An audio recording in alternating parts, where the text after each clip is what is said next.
Lord Phaethon, this time let me. Vivian? Vivian?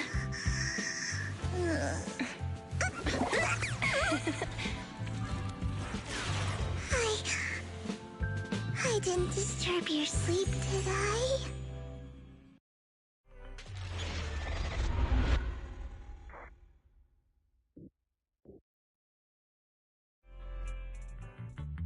When I got here, the other Lord Phaethon said you were resting on the couch and just let me in. I meant to keep you company while you slept, but then I dozed off myself. Ugh. I was going to sit here looking super cute, hands cupping my face. You know, like the #1 sleepy face I want to wake up to pose. I can't believe I ended up falling asleep myself. What sleepy face? What pose? That was a lot of words in one breath. Are you sure you got enough sleep, Vivian? No, Lord Phaethon. I was just worried that I had disturbed your rest. Just being able to see you sleeping peacefully is already the highlight of my day. No, my entire month. Though it is a bit late, but good morning, Lord Phaethon. You're here super early today, Vivian. Is there something urgent? Mockingbird's death has stirred up quite the storm. I took some time to gather intel. It seems someone deliberately leaked the story that Hugo is an illegitimate child of the Ravenlock family, but I haven't found the source yet. Could it be Hugo's uncle, Hartman? Maybe he's trying to turn people against Hugo and Mockingbird by playing the illegitimate child card. I suspected that too. He could be using Hugo's background to make people believe Mockingbird is just another Top's pawn. To the upper class, Mockingbird may be insignificant, but it has a loyal following among regular folks. But after some digging, I was surprised to find that the public isn't turning on Hugo. They're actually starting to see him in a better light. Some people feel bad for him, some relate to his struggles, and Hartman's the one getting all the heat. Public outcry against Hartman is growing, with many believing he murdered Hugo for his own selfish gain. Tops is hosting an industry summit this week, a responsibility usually handled by the Ravenlocks. But my sources tell me another family has taken over this year at the last minute. If I'm not mistaken, Tops is intentionally keeping its distance from the Ravenlock family due to the current public sentiment. Sounds like Hartman's in a pretty bad spot right now, but we know he's not the type to go down easily. And that's what worries me. Hartman, in all likelihood, must have taken the sacrifice core. And now that he has this bargaining chip, who knows what kind of deal he'll strike with the Exaltists. Sorry for interrupting, Vivian, but I need a quick word with Belle. Oh, no problem at all. I'm sure you have important faith in matters to just take your time. I'll just be waiting outside. We can't make our guest wait outside. Belle and I will step out instead. Oh, don't mind me, Lord Phaethon. I wanted to browse the videotapes anyway. I'll be right here. Just let me know when you're done. Belle, Lycon's outside the video store. He knows Vivian is with us, so he's hesitant about coming in. He's stressing over what he did to Hugo in front of Vivian, but he really needs to talk to us. Maybe you should go speak with him first. I'll go talk to Lycon. Honestly, neither he nor Vivian is at fault. As proxies, it's our job to be the bridge between them.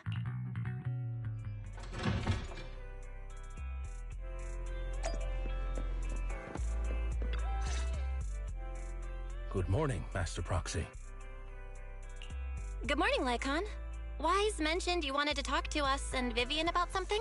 Yes, it's an urgent request from the mayor, one that directly affects New Eridu's safety.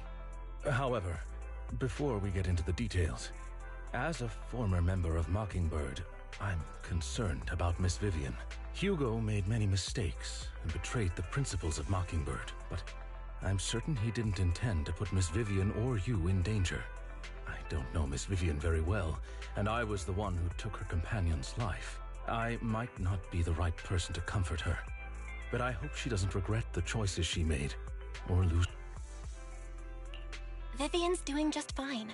She's actually been gathering intel and has a clear understanding of where things are headed. She might be tougher than you think. If you're really concerned, why not just talk to her directly?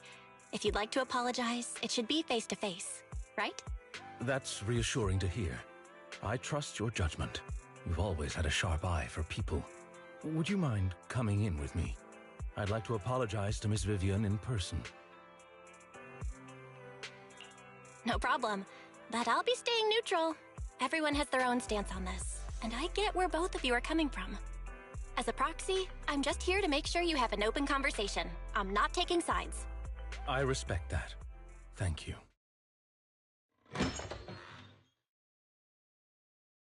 Miss Vivian, I'm very sorry about Hugo. You don't have to explain anything. I'm also part of Mockingbird. Mockingbird stands on more than just gain, so it won't fall when fortunes shift. Hugo had his fixations and ambitions. I also have things I must see through. I'm determined to get to the bottom of the Exaltists and the sacrifices.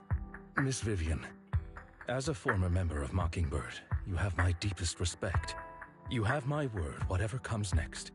I would never harm you or Master Proxy. As for Hugo, please accept my condolences. Condolences? That's not necessary. Mockingbird has plenty of tricks up its sleeves. This isn't the kind of act that ends so easily. Wouldn't you agree? You're right. Huh? That's it? You two just figured it out? Well, that was fast. Master Proxy, I believe we all share the same goal. Uncover the truth of the Exaltists and the sacrifices. The Mayor has tasked me with inviting you to take on this mission, and hopes we can work together moving forward.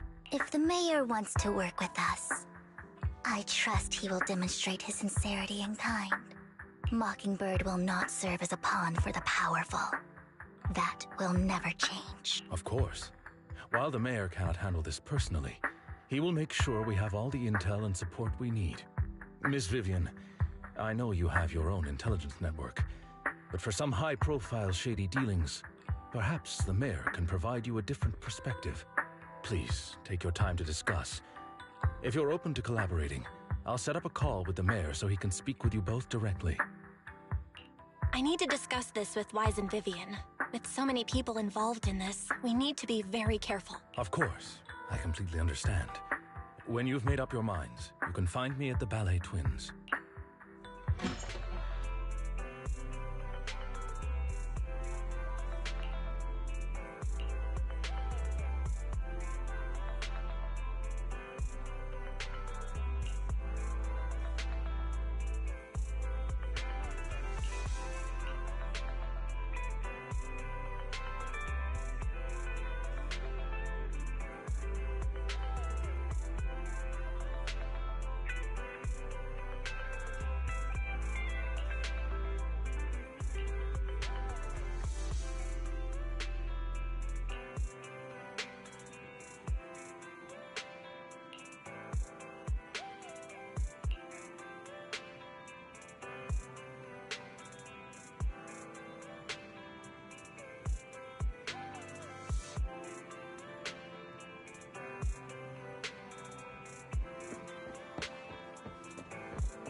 I'll connect the call to the Mayor now.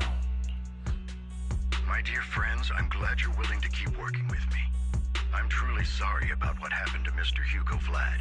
I didn't anticipate things would turn out this way. As Mayor, I can't fully condone Mockingbird's actions, but personally, I had a lot of respect for Mr. Hugo Vlad. I looked further into Bringer's map. The sacrifices were created by an Exaltist named Landon, who was active in Janus Quarter. Mr. Landon passed away in an accident a few years ago. Before he died, he was researching sacrifices and was said to have created a batch of serum that could turn living people into sacrifices. The problem was, the serum wasn't stable, and after his death, the recipe was lost. No one knows what happened to the Exaltist in Janus Quarter back then. But it's clear that after the leader died, there haven't been major Exaltist activities in the area.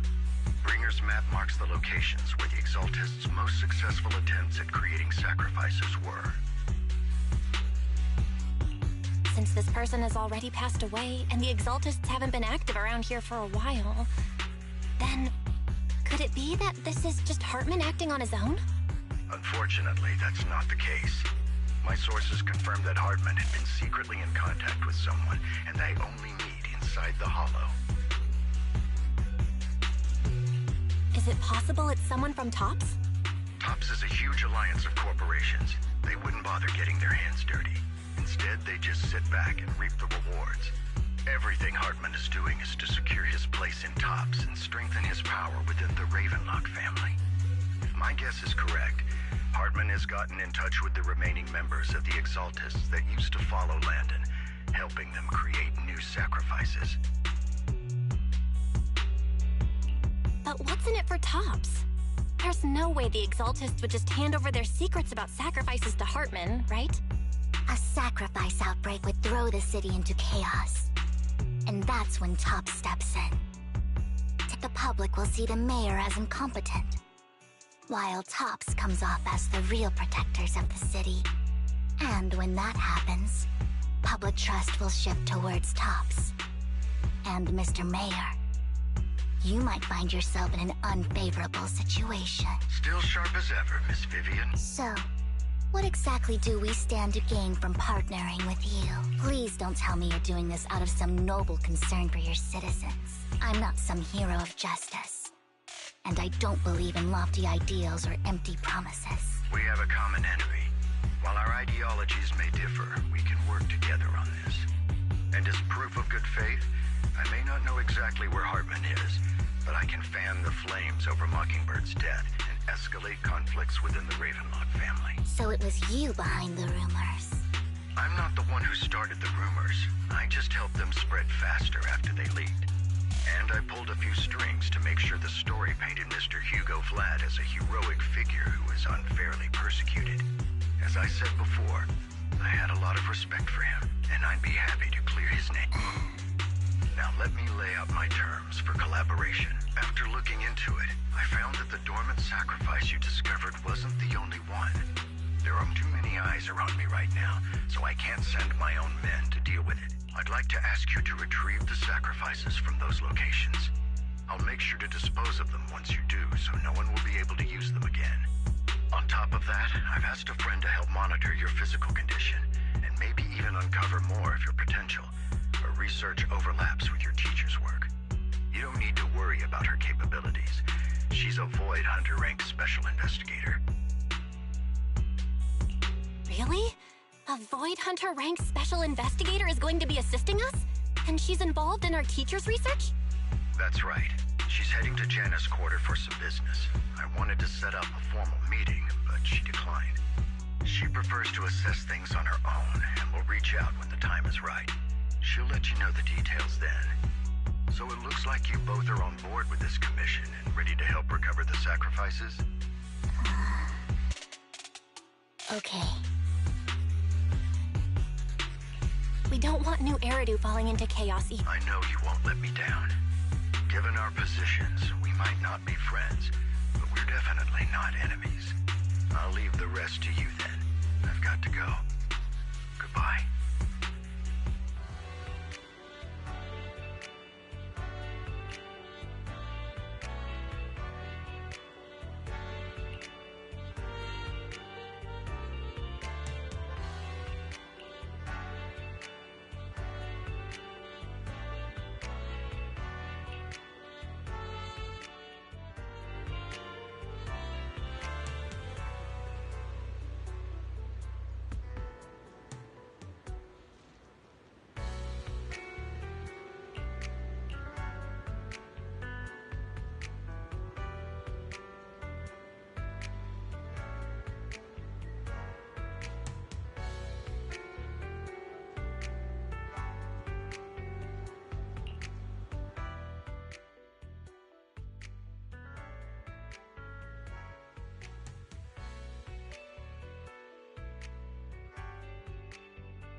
Only the brave will win.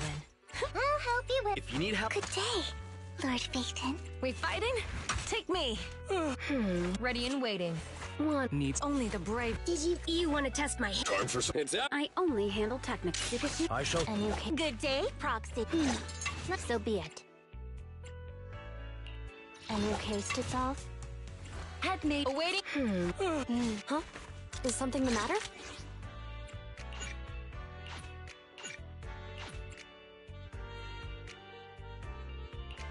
Officer 141 Needs... ready and waiting. I have 2 guns! Pick me, and I promise you'll learn big.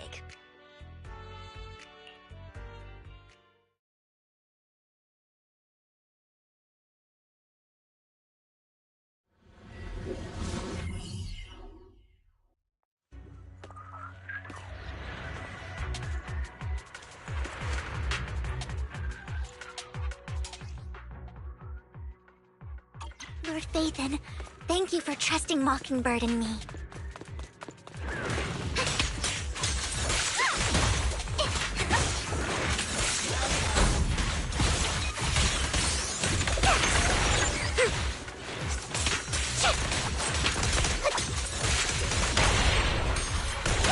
Oh, for Lord Phaethon!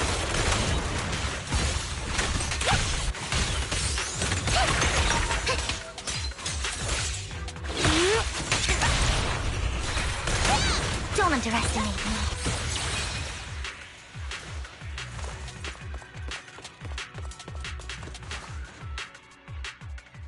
Has someone already taken the dormant sacrifice from here?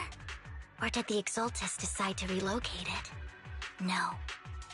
If these dormant sacrifices aren't handled carefully, they could awaken and turn against anyone nearby. She wouldn't risk moving them unless it was absolutely necessary. Did she realize the mayor was looking into this?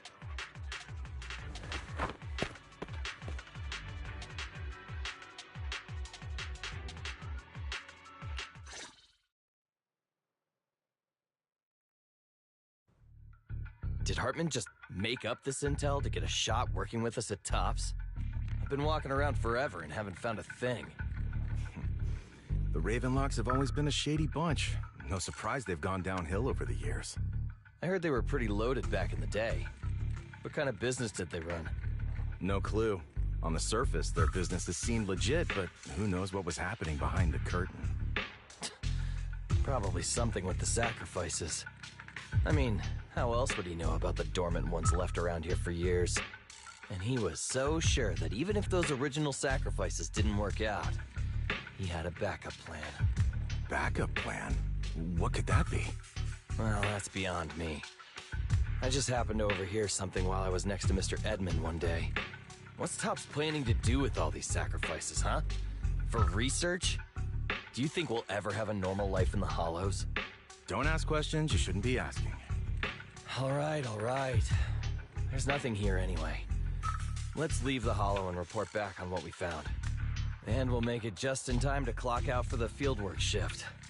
Let's get out of here first.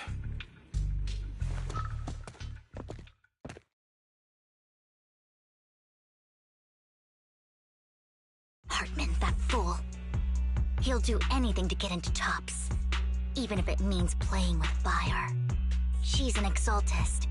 Human lives have never mattered to her. The more people get dragged in, the greater the danger. Vivian, I've been dying to know, who's this she you keep mentioning? I apologize for losing my composure. Please don't mind me. The she I'm referring to is with the Exaltists. Someone I have a history with. That's why the moment I heard about the sacrifices, I felt compelled to uncover the truth.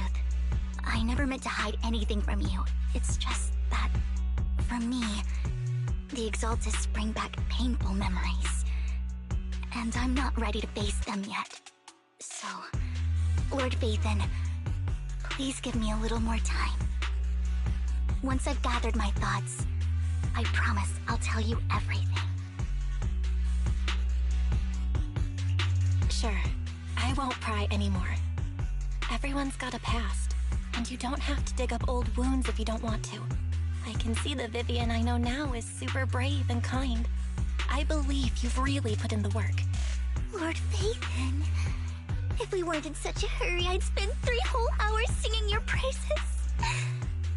I'll make note of this and make sure to get it done before bedtime. First things first, let's track down those dormant sacrifices.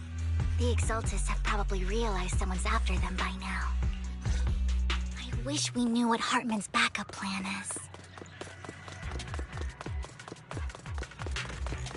I just can't shake the feeling that something bad is about to happen.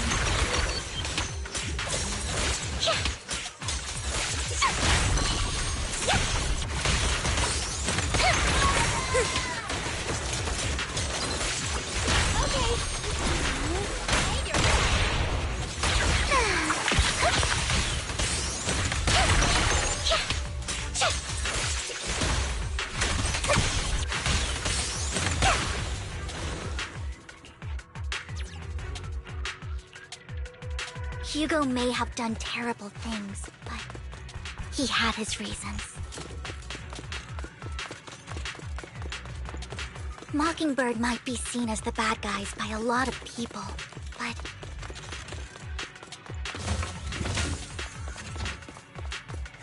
ironically, joining Mockingbird is what put me on the right path.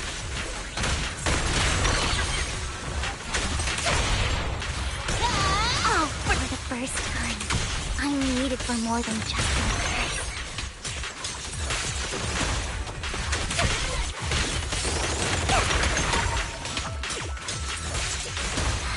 Nothing here either. Are we too late? Touch me. There's...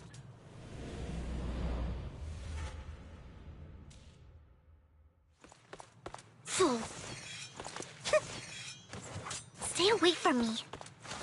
Don't touch me.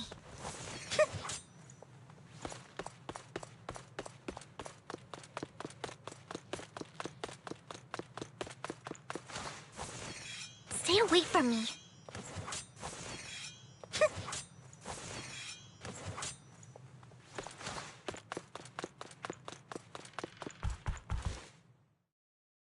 I knew it was you, Vivian. Camille, what are you doing here, sis? Are you destroying the dormant sacrifice? Vivian, don't call me sis. I'm not your sister. Are you trying to stop the Exalt? I never left the Exaltists. You know what Landon did back then. Lord Landon did it for the Creator. His methods may have been extreme, but they were necessary. Back then, you walked away. You should do the same now. We didn't meet today. Take your friends and leave. What's wrong? Are you being forced into this? I can help you. Help me? Like how you helped her? Vivian, you're crying. You see me, don't you? No. You haven't changed a bit, Vivian. No need to hide your tears. I know exactly what's ahead for me. You've made your choice. And I've made mine. One last piece of advice. Stay out of this. She loathes you. I won't tell her we met today. Don't show yourself around us again. Camille!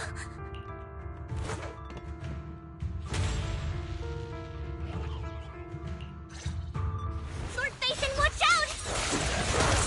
Huh? I'll tell you what that was about later.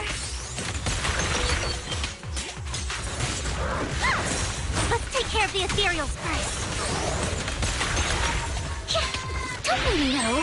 Take my trust starting real quick.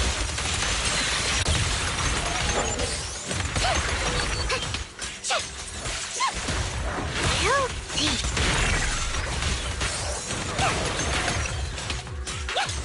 Careful!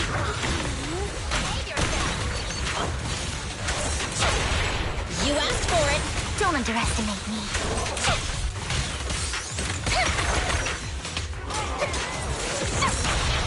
The pleasure's all yours.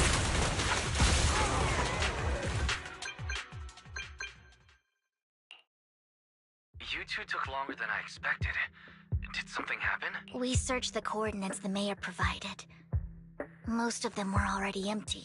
No dormant sacrifice. Camille, the Exaltists have been actively destroying the dormant sacrifice. The Exaltists? There's no reason for them to go after... Vivian is telling the truth. I saw it too. And one of them, I thought she would leave the Exaltists after Landon's death. But she stayed. Do you have a history with the Exaltists? When I was a child, I stayed with the Exaltists for a while. Back then, Landon was one of the most respected figures among the Exaltists in this region. A lot happened. And after Landon died, I left. I can't turn a blind eye to the sacrifice. I know all too well how many lives have been lost bringing them into existence. Ever since I learned a sacrifice had appeared in Janus Quarter, I haven't been able to stop worrying. I won't let history repeat itself. That's why I asked Hugo to investigate, starting with the sacrifice core. Vivian. Please stop. I'm not looking for comfort. I'm just recounting the story for you to understand the situation. We've got bigger things to focus on.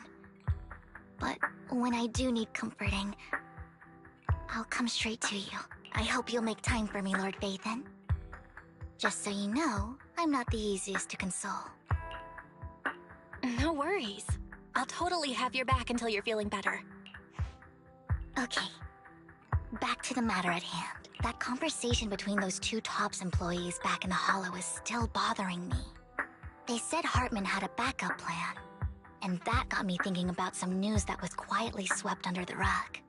Lately, there have been mining accidents in Ravenlock-controlled areas. Many workers have died.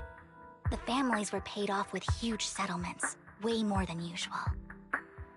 No protests, no controversy, and the issue was, but considering the Ravenlock's financial position, why would they be so generous with payouts?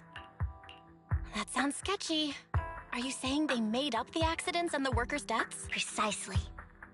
I don't think those workers died in mining accidents. I'm planning to reach out to some old friends, see if they've heard anything about this. Do you have time, Lord Vathan? I'm in. Let's go together.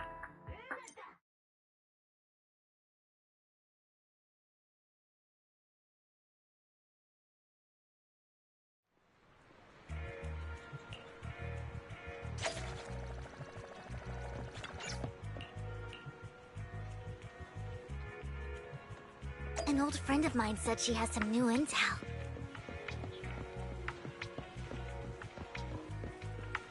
She's like a mentor to me. I learned a lot about data scraping on Internet thanks to her.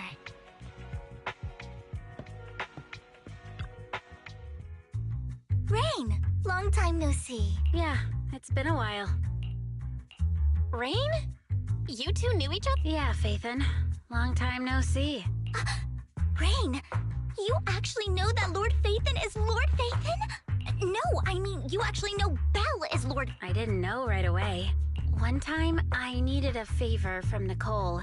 I only found out after meeting them. I mean, who would expect a legendary proxy to be running a video store for a living? Oh, by the way, your idol... Rain! Let's not bring up old stuff. Lord Vathan wouldn't be interested in that. Why are you all tense? Right!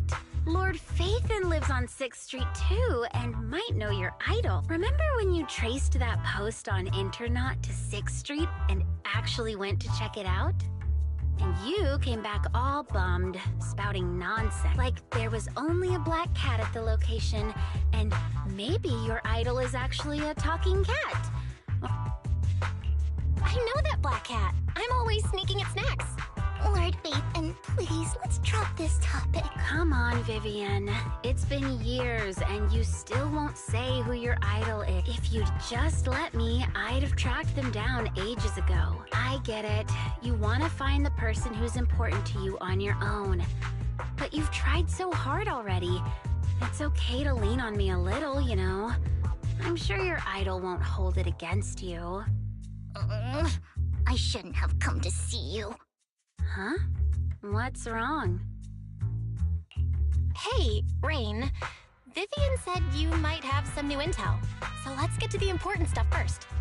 All right, let's get down to business. The Ravenlock family's claim that those missing workers died in an accident? Don't buy it.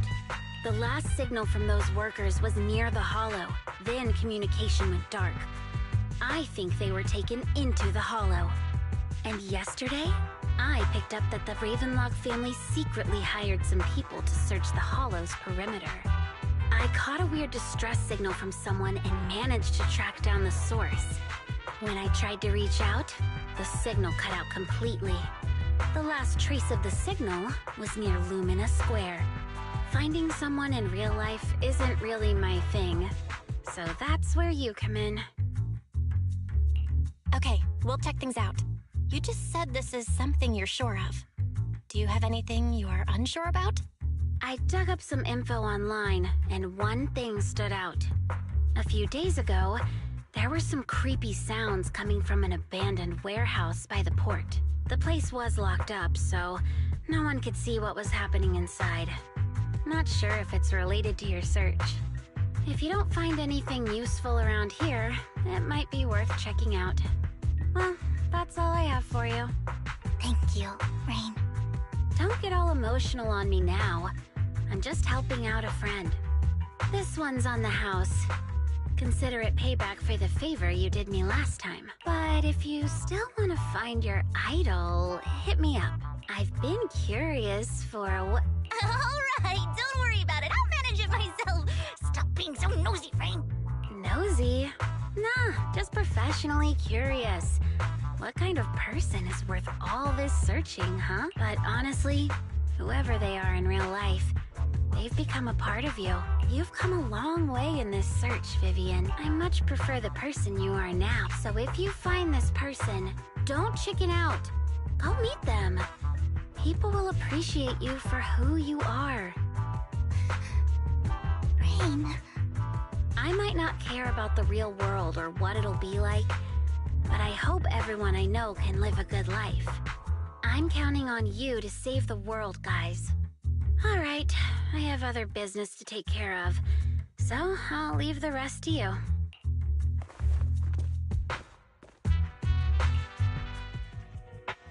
Lord Phaethon, please pay no mind to what Rain said.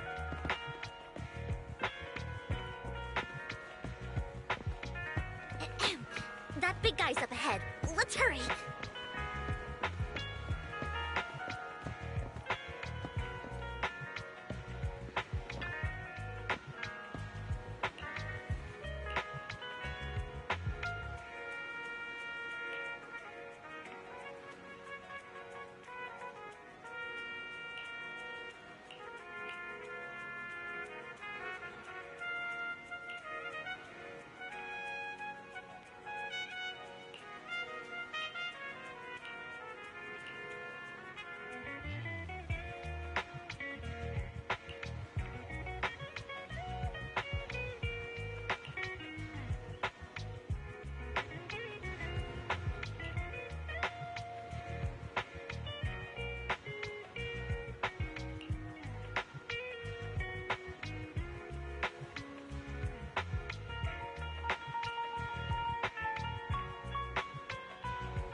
No, you helped it too. I knew Lord Phaethon was the best in the whole world.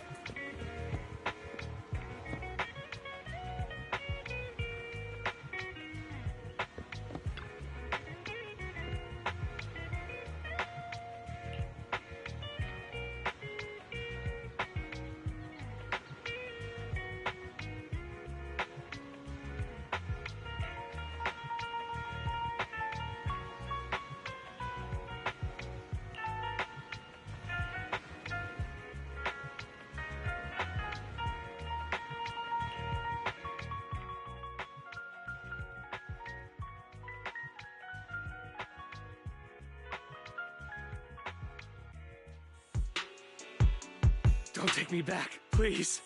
I was wrong. I know I messed up. I don't want your money anymore. Please, no. Calm down. Who are you? I won't say anything. Just let me go. I don't know anything. I swear, I know nothing. We're not PubSec, the HIA, or the Ravenlock family. We won't force you into anything. There's no need to be afraid. What do you want from me then? We simply want to know where the Ravenlock family took you and what they made you do. I can't say. I can't tell you. I have a family. They'll hurt them. You never saw me. Please, just stop asking. Don't you wish to see your family? I don't deserve to see them. It's my fault. I was greedy. I did this to myself. But your family must miss you dearly. I'm sure they won't blame you. No, it's my fault. It's all on me. I don't want to drag them into this. If the whole ship is sinking, no one on board can escape. I'm just a nobody. And right now, there's nothing I can do to change anything. If you care about your family and friends, now is your chance to stop the disaster before it's too late. Even a butterfly flapping its wings can send a tsunami surging across the ocean. No one knows how this will turn out. But if you do nothing now, the only thing waiting for you at the end will be regret. We're not here to turn you in, and we won't force you to confront them. You'll be safe with us. I'll help you return to your family. But you must tell us precisely what happened.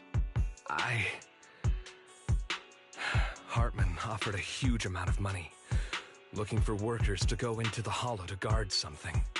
The money was way too good. We all kind of figured something wasn't right. I thought it was just smuggling or guarding some kind of illegal ether resources, so I signed up. After we sent in our applications, Hartman's men took us into the hollow. The first place we went, there was a strange box. When we got there, they handed us some pills, saying they'd improve our aptitude for ether, for us to last longer in the hollow.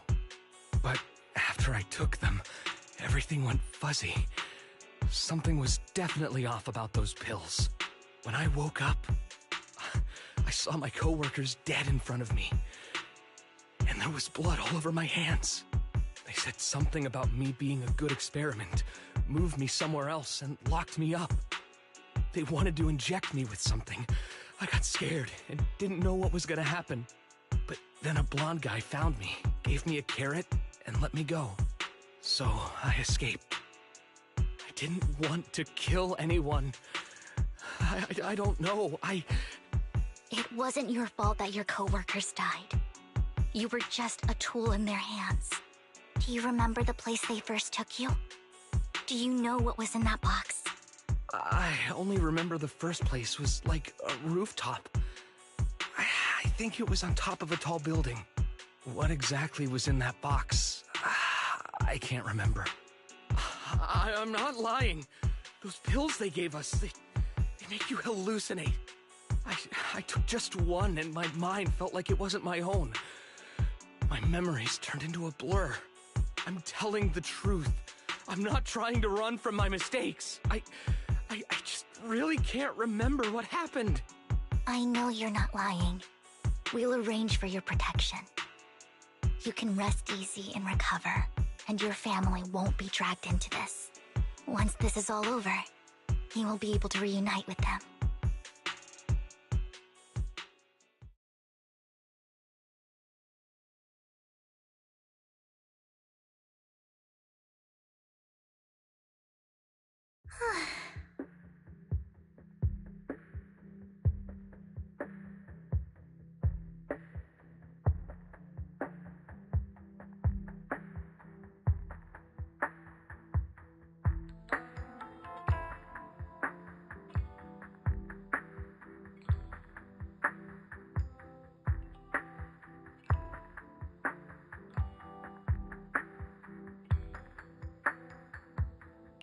I've been meaning to say this for a while, Vivian. You're just so calm and decisive when things get tough. Totally different from the impression you gave me at first. Actually, I wasn't always like this. I used to run away when things got tough. There was even a point where I just wanted to disappear. As if my very existence was the source of suffering. I wondered. Perhaps leaving it all behind could put an end to the pain. Whoa. It's hard to imagine you like that. I mean, you had this super intimidating vibe when we first met. Well, I was on a mission at the auction when we first met. And just as Rain said, I've come a long way from who I used to be.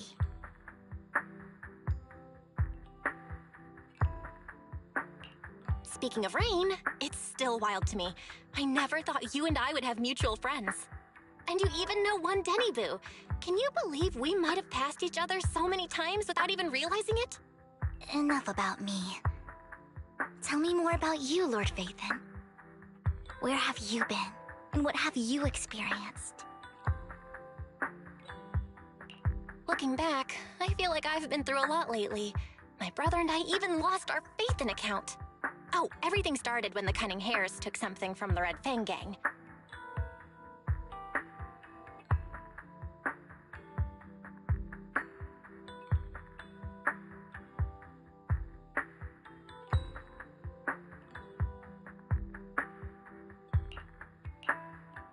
I remember it should be around here. That store's been sitting in my favorites for ages.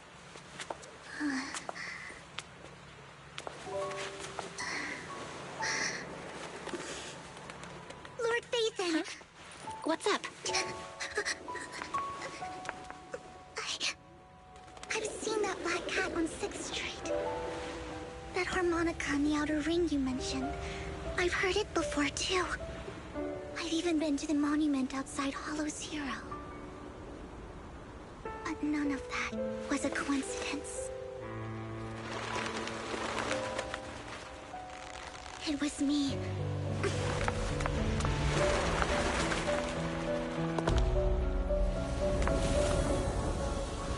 Following you, and now I've finally made it to your side. Ever since I was little, I had been seen as the bringer of bad fortune. I had traveled to many places and witnessed far too much misfortune.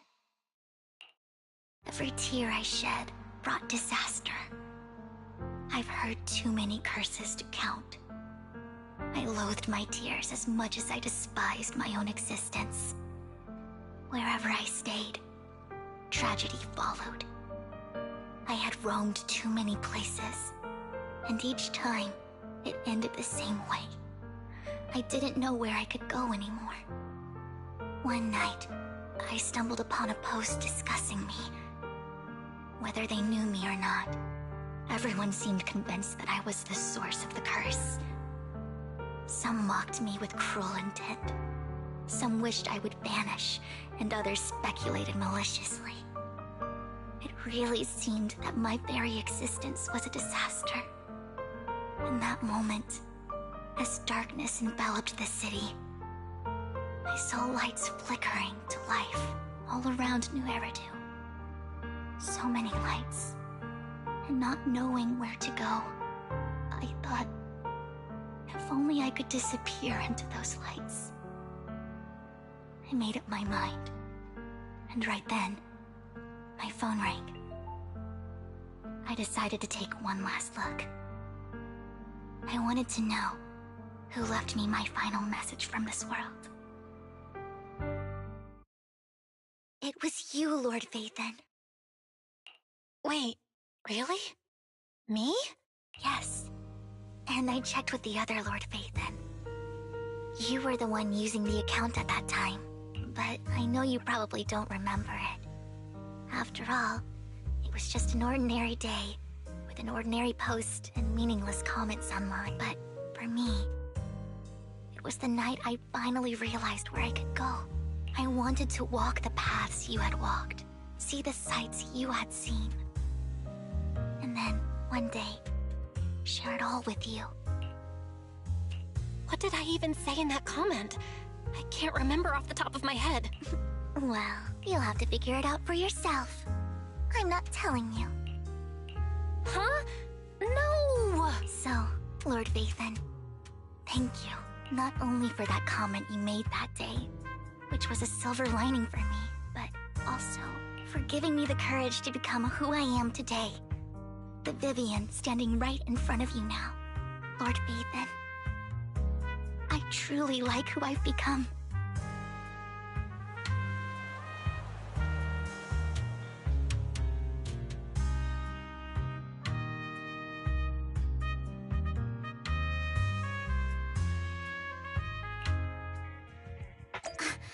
Lycon just sent a message. There's an update. Let's head back to the video store and go over the details together.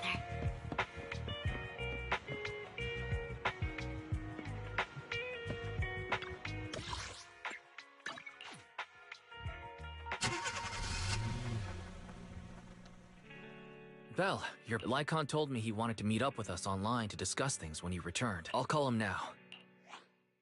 Master Proxy, Miss Vivian.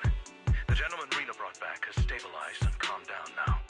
Based on his account, we've identified where Hartman is hiding the core. He also mentioned that Hartman plans to trade the core with a group of people. We suspect that this group consists of members from the Exaltists. I knew it. Now that we have the location, it would be splendid if we could seize the sacrifice core before they... Precisely. We hope you can head to the location as soon as possible to secure the sacrifice core. We've got this. I have other matters to attend to, so I'll leave the retrieval of the sacrifice core in your capable hands. The mayor's friend that he mentioned before will also be assisting you this time. The target coordinates have been shared with her, and she'll meet you there. Please ensure your safety.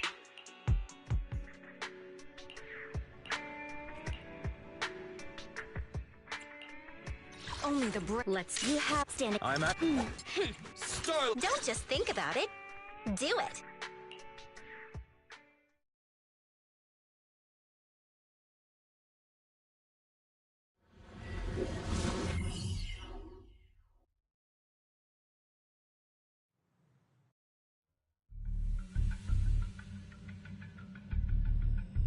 Where's the sacrifice core? Camille, you really think I'd stroll around with something this important? Plus, even though the Ravenlocks and the Exaltists have been working together for ages, I've hardly even met Lady Dina. I'm the one offering the sacrifice core here.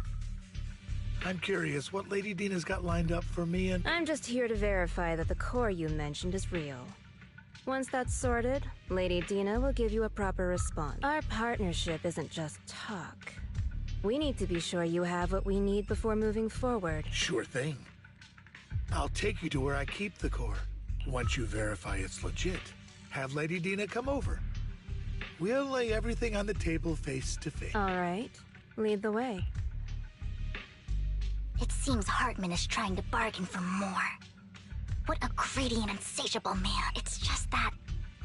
why would they only send Camille for something as important as the sacrifice? And I can't shake the feeling that Camille doesn't want Hartman and Dina to meet.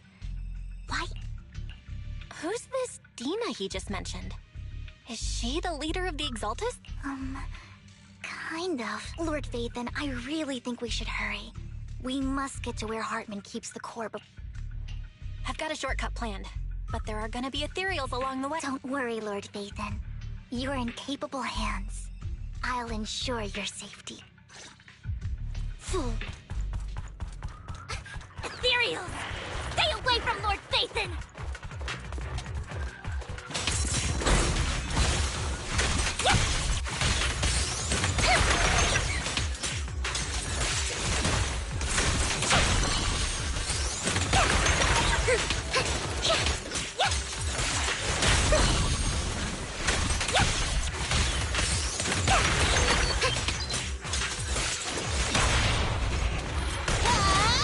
underestimate me.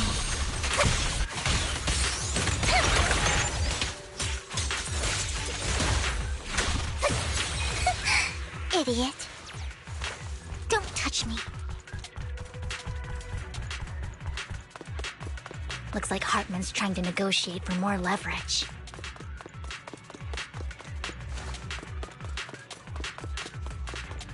Let's get out of here before we're spotted.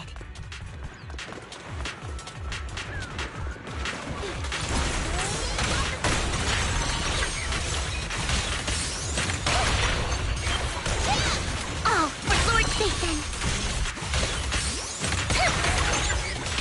Let's keep moving, Lord Satan. Fool.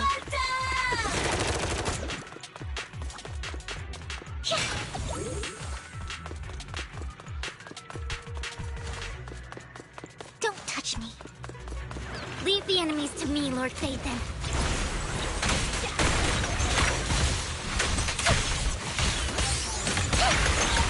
Guilty. Don't underestimate me.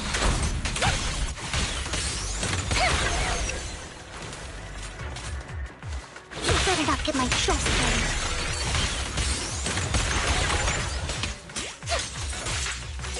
I'm here.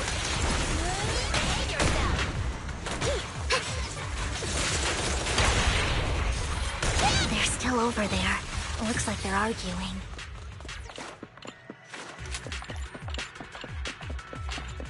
This is our chance. Let's hurry.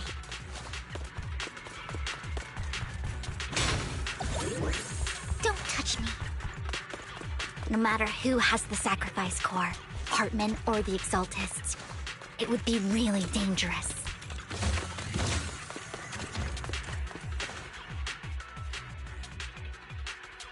Hand over what's in the box.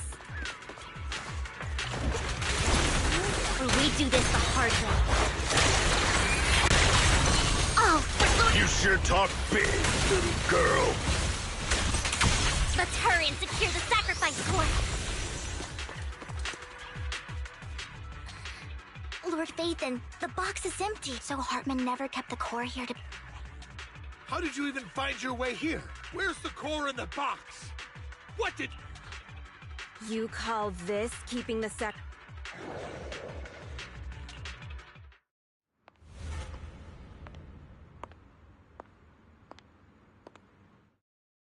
Vivian, it's been ages.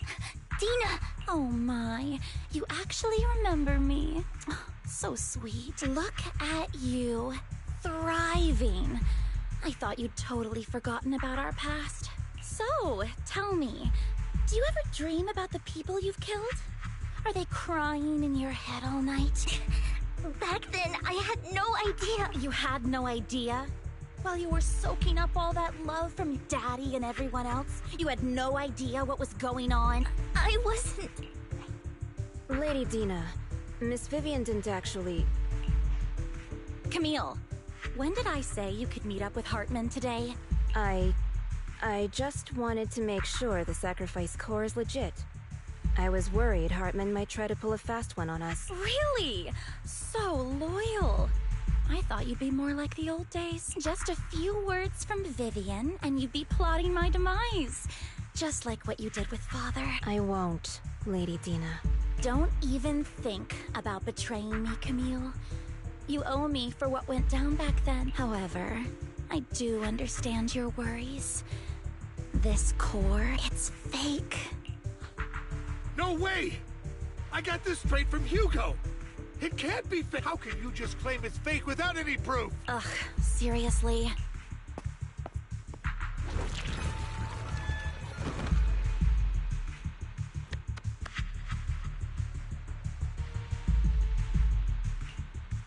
The sacrifice core can max out the ether particles within human bodies in no time at all. But look at your little subordinate. How uncouth. He's making noises like some animal. Can you shut him up? It's the masterpiece Father made for the Creator. Isn't this worthless piece of junk you're holding? So, the real... Vivian, where do you think the sacrifice core is really at? I don't know. If I knew where the real core was, I'd destroy it without a second thought. Dina, you understand what the sacrifices are. And you know those who were blessed should not have to endure such horror. Oh? They shouldn't have suffered those horror. Weren't you the one who decided if they'd be blessed or not? If it weren't for your tears, how would they have encountered such misfortune? How self-righteous, Vivian.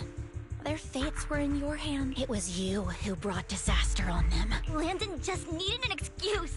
He needed someone to blame. Whether I shed tears or not, he'd treat living beings as mere subjects for his sacrifice experiment. Dina, you know all of this. Landon even went so far as to sacrifice you!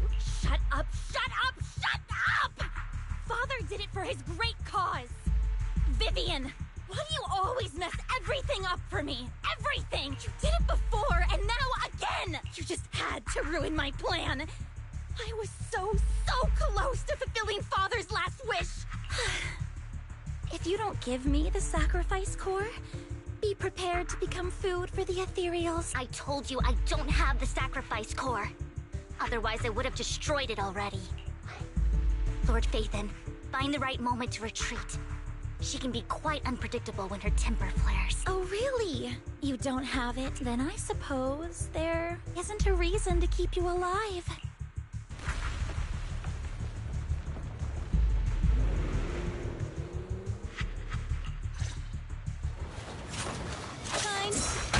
More ethereals are coming.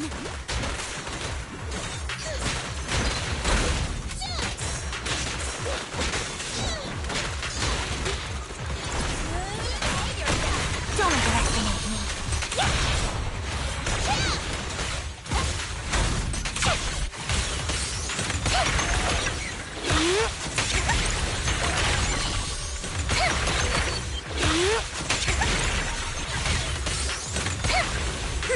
I'm hurt too many. No chance to get out of this. Notice me, Lord Phaethon.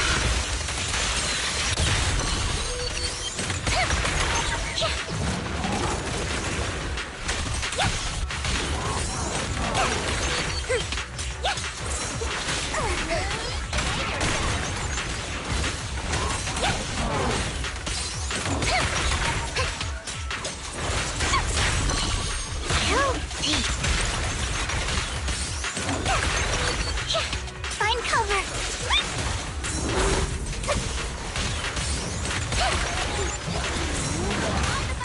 That's you in the next life. Don't underestimate me.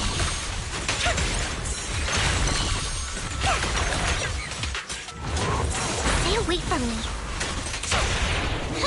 Behave now.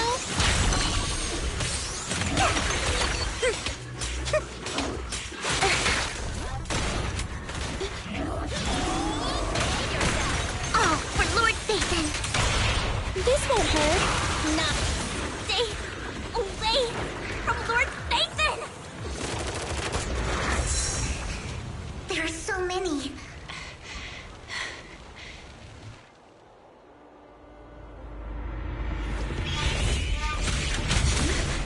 It's ink.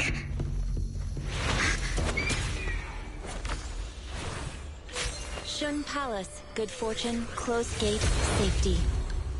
What? An evil miasma gathers here. Another place of conflict. If you wish to avoid disaster, then head southeast.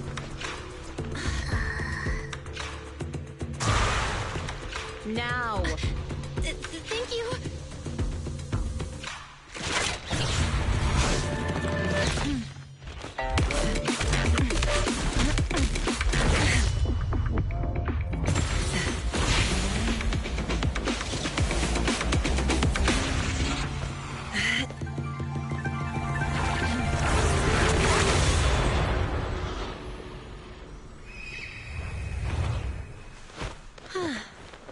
Finally, peace and quiet. You must be Belle, right? Mayflower mentioned a special partner might need my help. Can I ask, who are you? I'm the 13th generation master of Yunque Summit. You can call me Yishuan. Mayflower passed along your info, and I was curious what kind of person you are, so I came to see. At first, I thought it might be a hassle, but your energy feels really calming. Quite nice, actually. Oh, so you're the investigator the mayor talked about. Yes. He also asked me to be your temporary teacher and offer you a bit of guidance. Guidance? What exactly does that mean? Unfortunately, this isn't the right time or place to talk. I have some investigation work to catch up on, and it seems you've got quite a lot on your hands, so let's part ways for now. I'll find a good time to visit you soon. I'm so sorry, Lord Vathan. I'm just not feeling very well. I think I'll head back for now. I'll investigate the sacrifice core and reach out once I find something. You definitely need some rest. Let's get out of the hollow.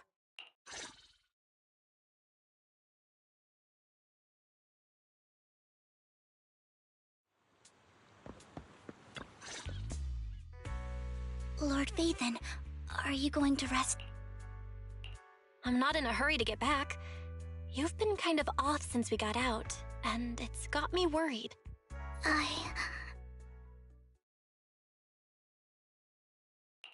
If something's bugging you, just spill it if you want to. I'm a pretty good listener, you know. I didn't mean to keep my past when I was little. People thought I brought misfortune, so no matter where I went, no one wanted me around for long. Then, one day, Landon adopted me and brought me to the Exaltus. There, I met Dina, who was so kind to me, treating me like a dear sister.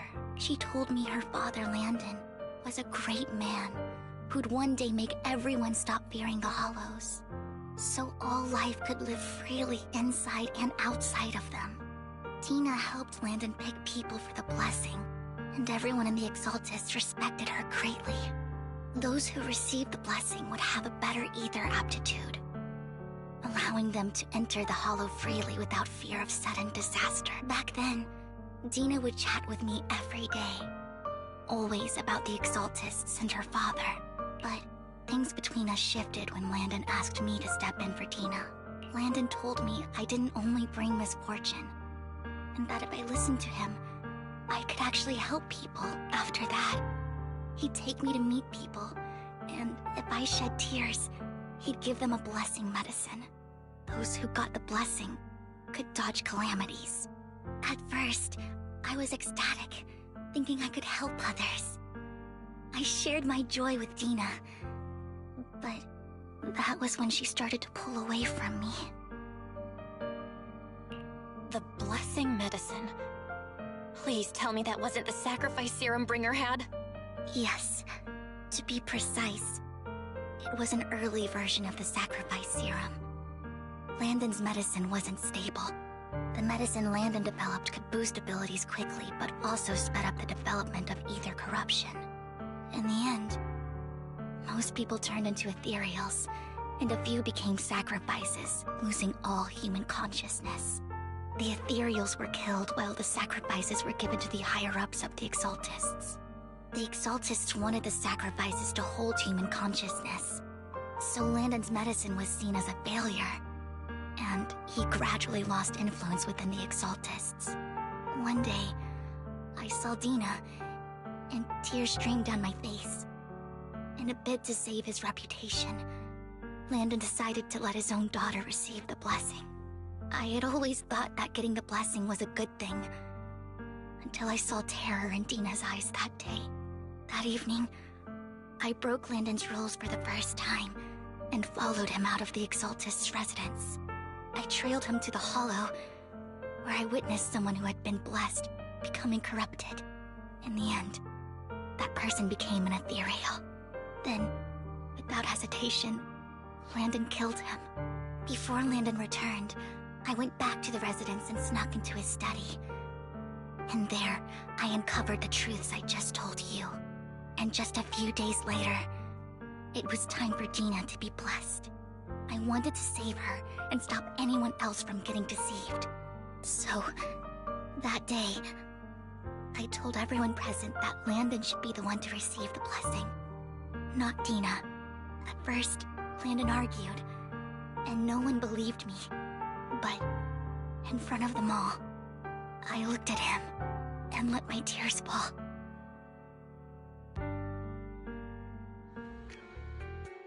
Lord Landon, please accept the blessing.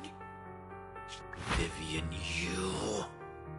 Why won't you accept the blessing? Were you lying to us? Ungrateful fools! You have no use anymore! Liar! Run! Run! Dina! Dina, wake up! We have to go! Vivian? What's happening? Listen to me! Lord Landon's so-called blessing isn't...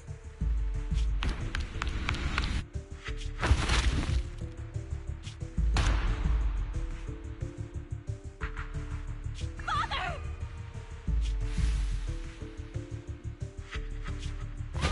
No, I was just... Mom, I want to go home. It's got nothing to do with us. This is just what happens when you don't accept the blessing. Vivian, was this you? Dina, I just didn't want you to accept the blessing. Everyone who does ends up... I just don't want to lose my father. You knew? If you knew what he's done, you... He's my father. He's all I have. Stop being self-righteous, Vivian. You only ever bring misfortune.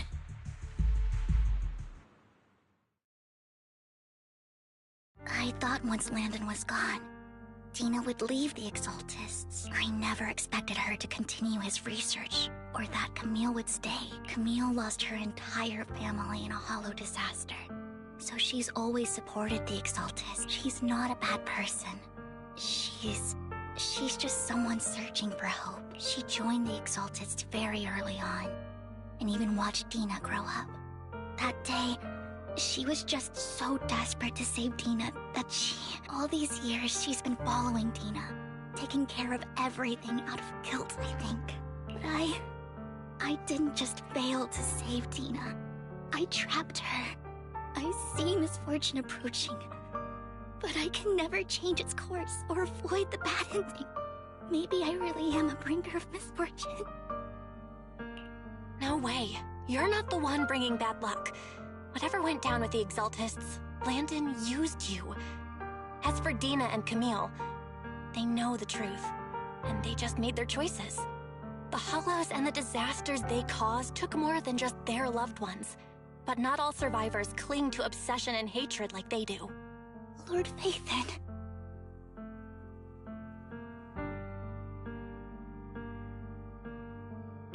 You need to believe in yourself. You're currently resolving the sacrifice crisis with your own effort. I remember you saying you really like yourself now. So what's changed? Yes, that'll always be true. Thank you for listening to my story today. Years have gone by, but I've never had the courage to face all this. Maybe Dina and I were meant to meet today, so I could finally spill it all out. It lightens my heart a little. Lord Phaethon, you truly are a wonderful listener. Whenever you're feeling down, don't hesitate to come to me. I will. It's been such a long day. You must be exhausted.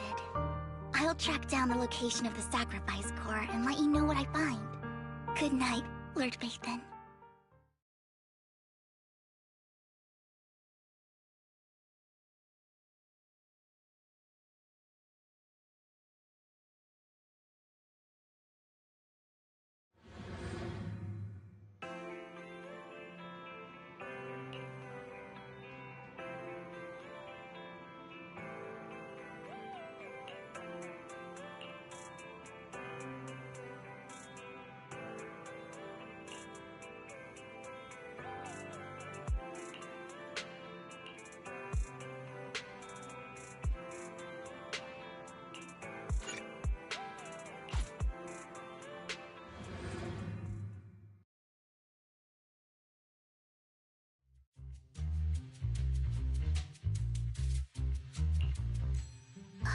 Shawl, I didn't expect you to be working here. Perfect. I was just covering someone's shift. The screening here is super strict, and I was afraid the supervisor would realize I was new and subbing for someone, so I hid in the control room during the supervisor's inspection. So I happened to bump into this guy, a blonde man wearing a hat, and I think he was checking some footage. Then he logged that footage into the tape he brought. Later, I found that part of the footage had been wiped. Blonde, wearing a hat. Could it be Hugo? Do you know him? I think it's him. If it were Hugo... I think I know where he would hide the tape. Thank you, Shaw. You were great! You also helped me a lot when I started working. I used to make mistakes all the time. If it weren't for you cleaning up my messes, I would have been fired ages ago. So I'm happy I could help you too. All right, go ahead and do what you need to do. We'll catch up another time.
If I'm not mistaken, you and Vivian share the same goal.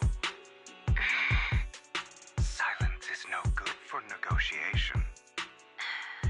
I just don't want Dina to reach a point of no return.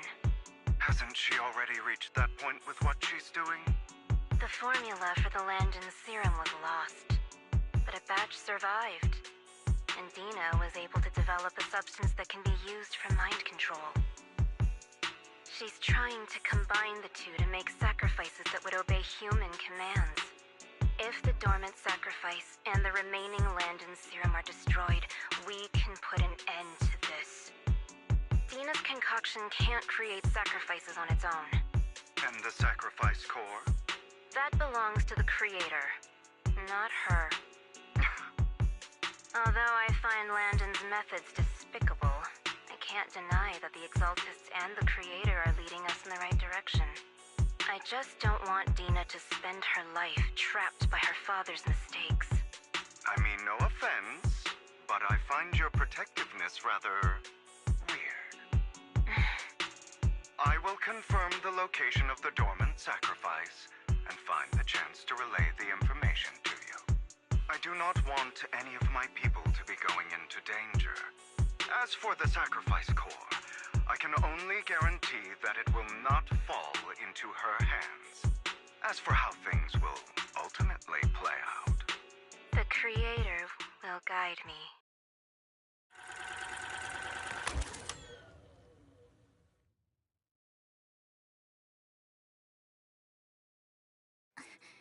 Camille was actually destroying the dormant sacrifice? Now Camille's actions make sense. But why did Hugo never tell us? Hugo... he... Belle, Lycon said there's something urgent he needs to discuss with us right now.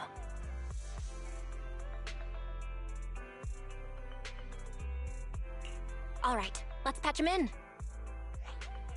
Master Proxy, I apologize for disturbing you. We have just learned that the Ravenlock family will host a banquet tonight.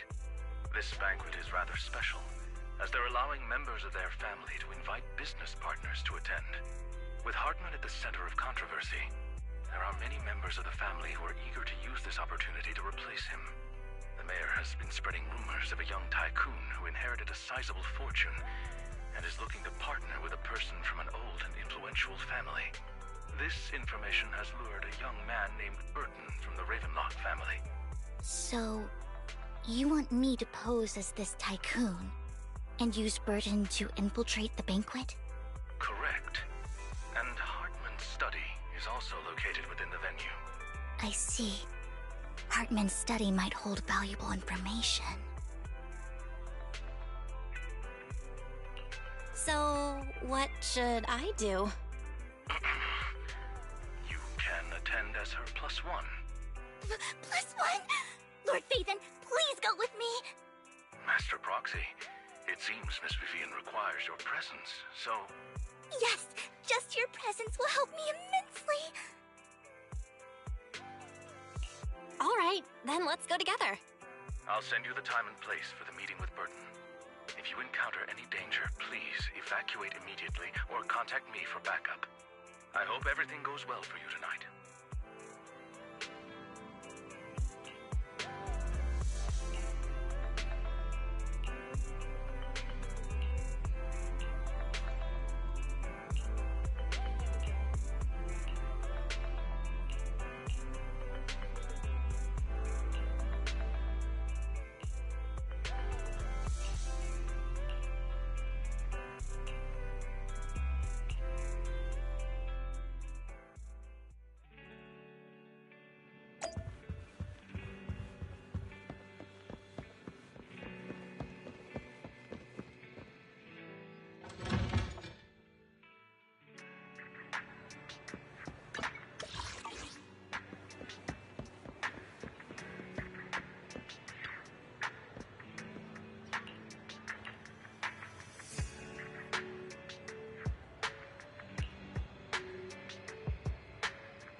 Miss Banshee, I believe I've shown you my sincerity. Now how about you? Sincerity? My presence here is a show of sincerity. If we're to work together, Miss Banshee, you should drop your pretentious act. I am well aware of the ways of the Ravenlock family. If I were to come empty-handed, I probably wouldn't even be able to make it out the front door tonight. Since I agreed to come with you, and even brought along my most precious companion, does that not show my deepest sincerity? No need for such an off-color joke. Our door is always open for those coming or going. We both know what's what, so let's cut the small talk. I know far more about how the Ravenlock family made their fortune than most here. I am also well aware of why Hartman, despite such a massive scandal, still remains in power. Oh? Do tell. Exaltists, blessing, sacrifice, Landon. Where would you like me to start? How did you know that? No, who are you? Don't be so tense. If I'm not mistaken, it's about time the banquet began. My companion and I are practically famished. Is this how you treat your guests? By letting them starve? Perhaps when we've had our fill, we'll remember where the sacrifice is hidden. You know where the sacrifice is? So, can we go get something to eat now? And I'm also looking forward to receiving a special dessert from you. We can discuss what you wish to know while we enjoy dessert. Of course. I wouldn't let such an important guest discuss matters on an empty stomach. As for dessert, I will prepare it myself, and I guarantee it will satisfy you. I'll come find you later. I wish you a pleasant evening.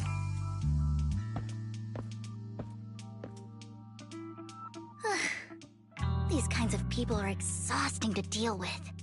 I really don't know how Hugo used to put up with it.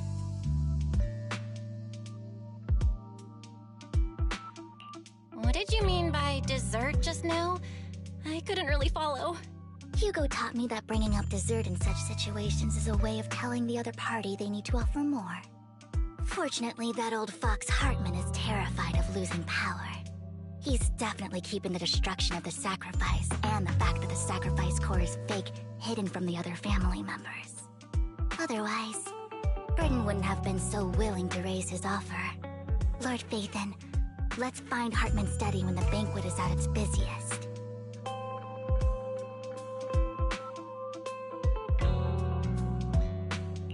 All right, I've already taken note of the surrounding terrain. Once more people arrive, we'll enter the garden through the door in the corner of the banquet hall. Wherever you go, I'll follow, Lord Phaethon.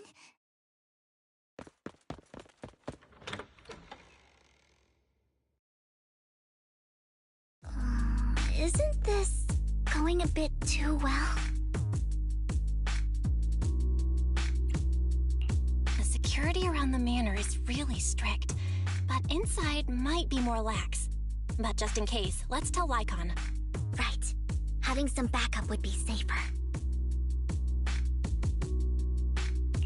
Let's check Hartman's recent correspondences for clues.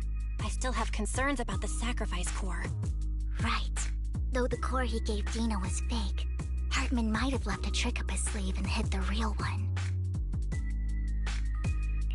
Then let's split up.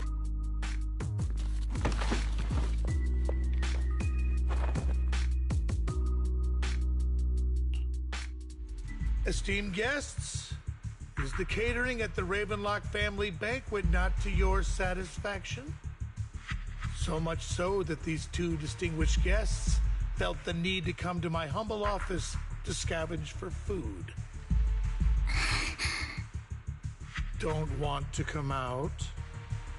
Well, after all, you don't have long left. Burton, that greedy idiot, fell for the mayor's trap. But I never expected that he would bring you into my territory. I suppose I should thank him. Otherwise, I would have had to go to great lengths to eliminate you.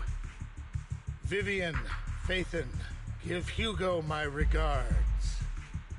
Tell him I shall be taking the wealth and power of the Ravenlock family for myself.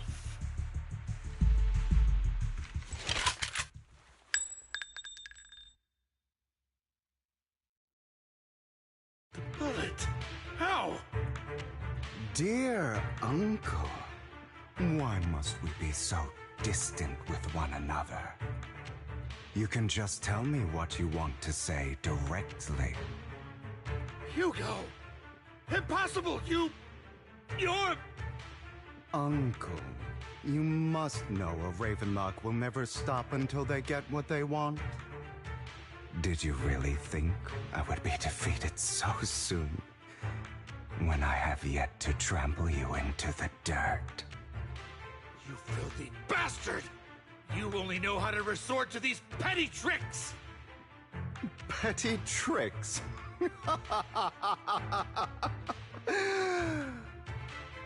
Perhaps you'd like to know what I managed to accomplish using this faked death of mine. My dear uncle.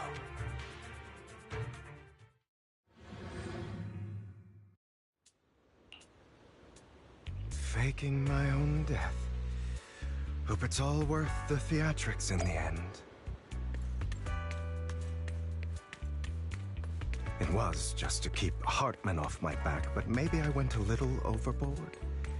The manager must be pretty shaken up. I should apologize at some point.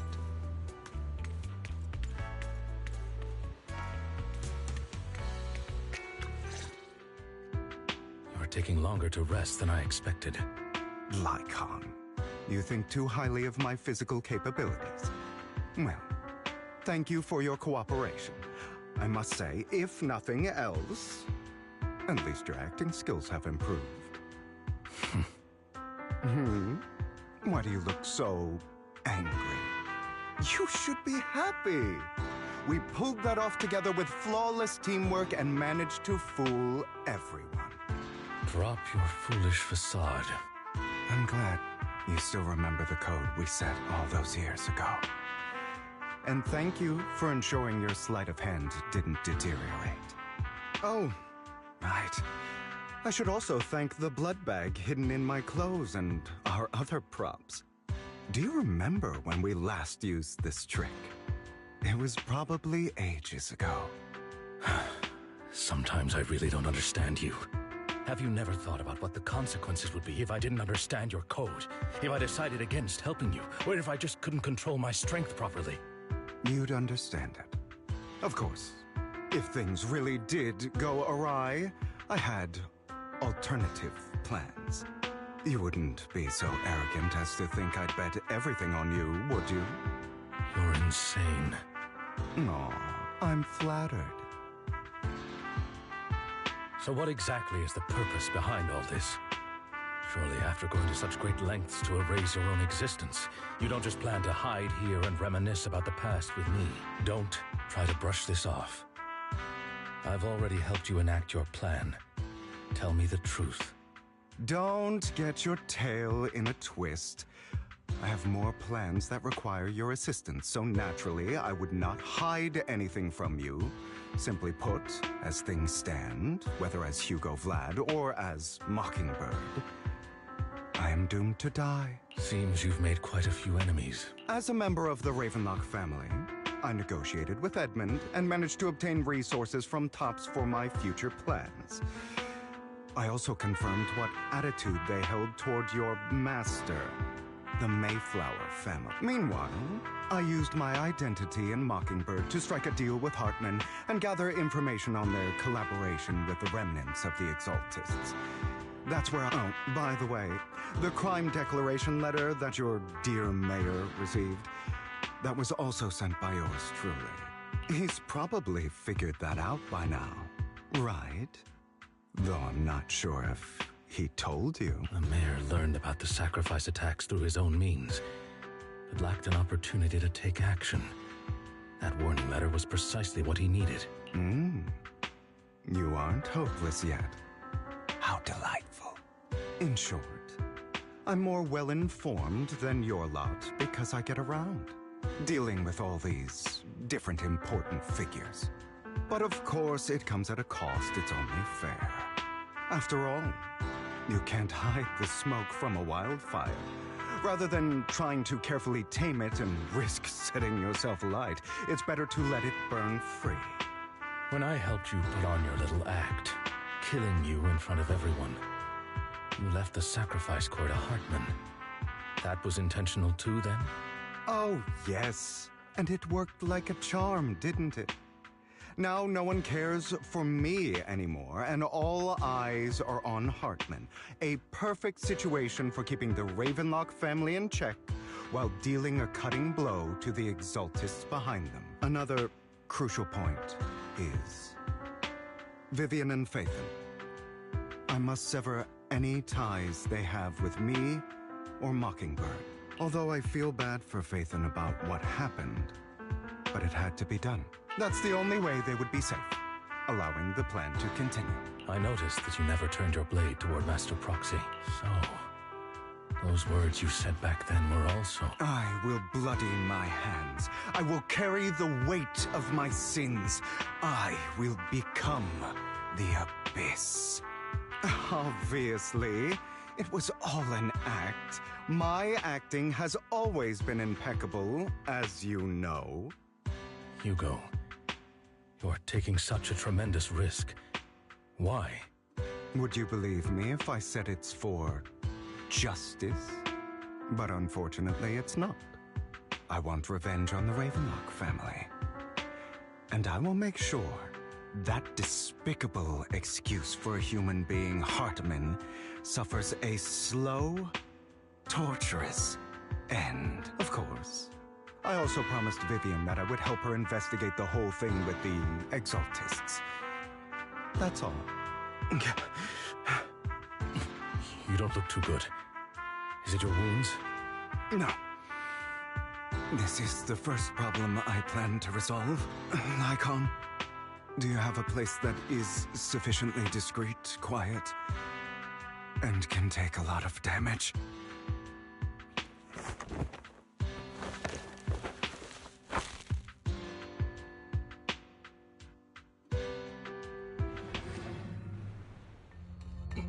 What exactly are you doing?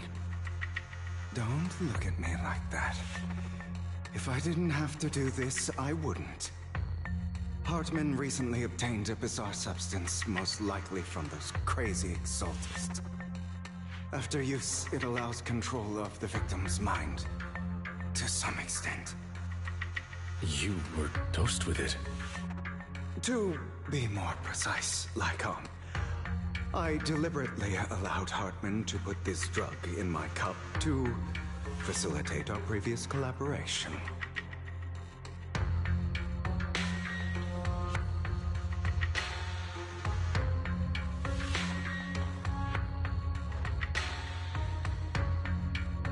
After finding out about it, I quickly found someone to help analyze its composition. The good news is he gave me a very low dosage. Perhaps because he was afraid I might notice. There's a different medication that can delay its onset, preventing me from actually being under his control. I simply need to put on a show in front of my dear uncle. The bad news is that currently there is no antidote. When I delay those effects, however, they will accumulate and erupt when my body reaches its limit. It may even break my mind, and that's exactly what's happening now. I need to endure those accumulated consequences. So, I will lock myself in this room for however long that takes. I've tied my limbs to prevent me from smashing this place or accidentally hurting myself. Anyway, after you leave, do not open this door, no matter what you hear. I recommend seeking professional medical assistance. This is advice I received from a doctor. Or are you saying you don't believe I can make... So, I can't... Come find me here at the scheduled time. All you need to do is smile and await my victor. What if I want to stop you? You know you won't succeed. You never have. And you never will. When time is short. Let's begin. I understand. Don't die, you stupid bastard.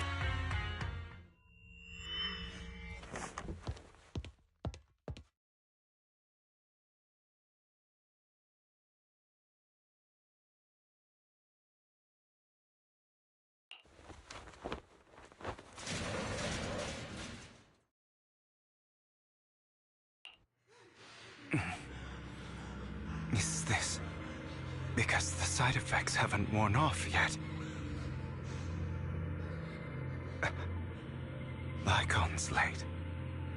I'm surprised. Or is something wrong with time itself?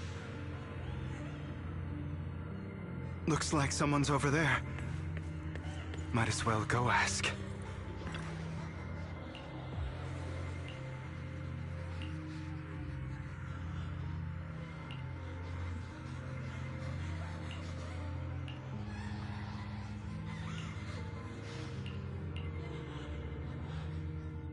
It's all your fault. I wish I had never given birth to you.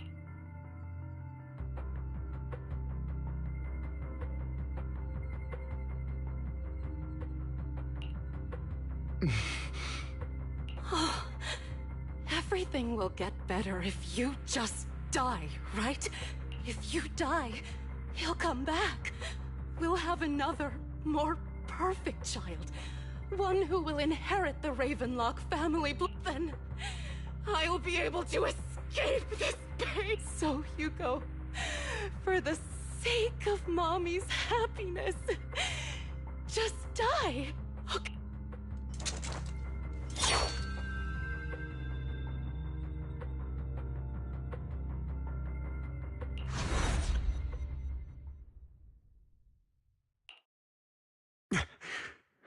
So, I wasn't awake yet? That's because you don't want to wake up again. Who are you? I am you. Hidden deep within your heart. Your most true self. You want to kill her, don't you? Your so-called mother. Every time she beat you without reason. When she tried to gouge out your eyes. When she sold you into that hell. Laughing all the while. You wanted to be the one to end her life. Why not admit your hatred? As you are, you can hunt her down and make her pay for the living hell of a childhood she made you suffer. Yes. I hate her. I hate her because she was foolish and shallow, greedy and stupid. I hate her because she doesn't deserve to be a mother. She did everything she could to try and get into the Ravenlock family, believing she could live a life of luxury without having to do anything and never realizing she was a pawn, discarded from the very beginning. So she chose to blame me. Blame me for my heterochromia. Blame me for my very existence. But I won't kill her, because I know it won't change anything. She was incapable of loving me, just as she is incapable of loving herself. Have you been brainwashed by that dog? Keeping up the act of being some magnanimous and forgiving fool? Don't compare us. I've simply come to understand love or hate. I make my own choices, and they have nothing to do with anyone else. She sold you to the Ravenlock family for a without you. While she was indulged, does it not torment you? Do you not feel the hatred? Do you not want to demand answers? Kill her. Only by killing her can you be truly free. For a long time, I thought the same way. But now, well, I want to make a different choice. Stop lying to yourself. You never had a choice. This weak-minded thinking will only lead you to failure. Like before, you'll be nothing but a worm, trampled into the dirt by those so-called elites. Do you still not get it? This is how the world is, and always has been. Hesitate and you'll be the victim. If you don't grab your knife first, you'll end up being on the other end of the blade. If you want to change anything, you must first become the one who makes the rules. Just like that woman. The only reason she could treat us that way was because we were weak. So listen to me. Find that woman, kill her, and prove to this world your strength. It's what she deserves. Why forgive them? They don't deserve it. I'm not forgiving them. Or rather, I don't care about them. They don't even matter, at least not yet. You know, perhaps the person I hate the most, the one I truly cannot forgive, has never been someone else, but rather my weak, powerless past self who could do nothing but hide inside a closet and cry. I hate myself for having neither the strength nor the courage to resist. I hate myself for begging for so-called familial love, even after being treated so terribly. I hate that despite the pain of my wounds, I still hope to receive the carrot and not the stick. And that means you. Correct. So, I forgive you. I forgive myself. You'll regret this. Fool, your pretty words mean nothing. You will ultimately return here to me.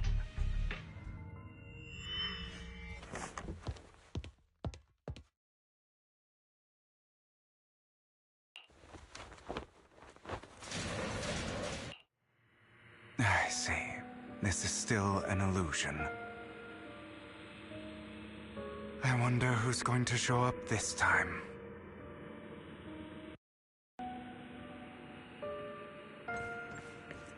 Brother! Hugo, let's play hide and seek! I'm already hiding! You'll find me, right? Like you always do! Serena. You're looking in the wrong place. I found an even better hiding spot this time. Harder to find than any place you showed me.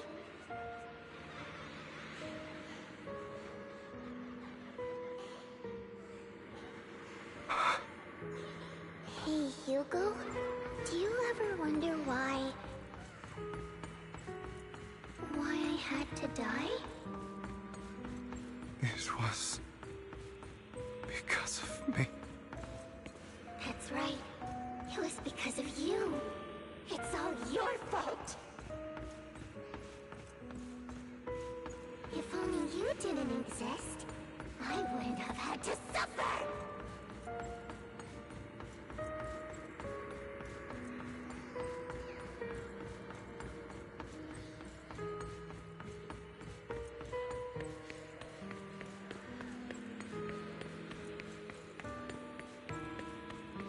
Still looking in the wrong spot. I can't believe you still haven't found me after all this time.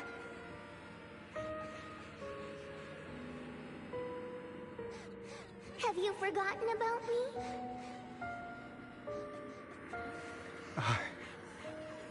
I haven't forgotten. It's okay. I'll forgive you. I'll still be nice to you, just like before.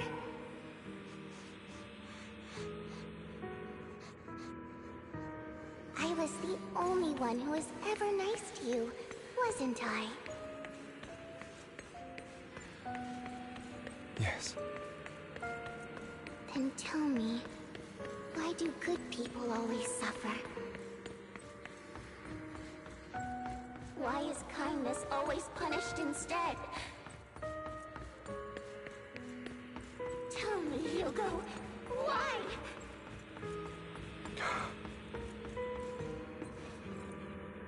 Hugo, are you lost? Go back the way you came. I left you a surprise there.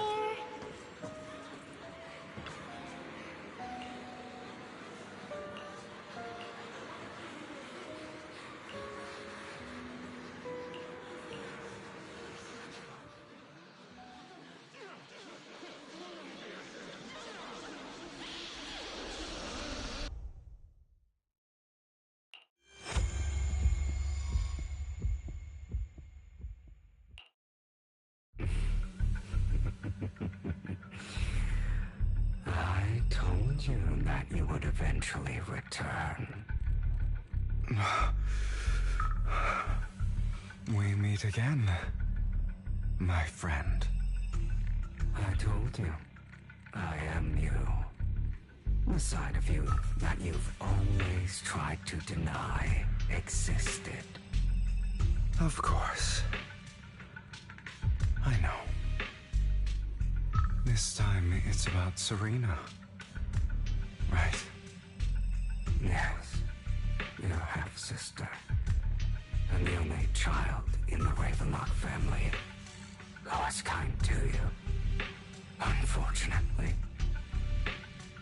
it was her kindness that led to her untimely death.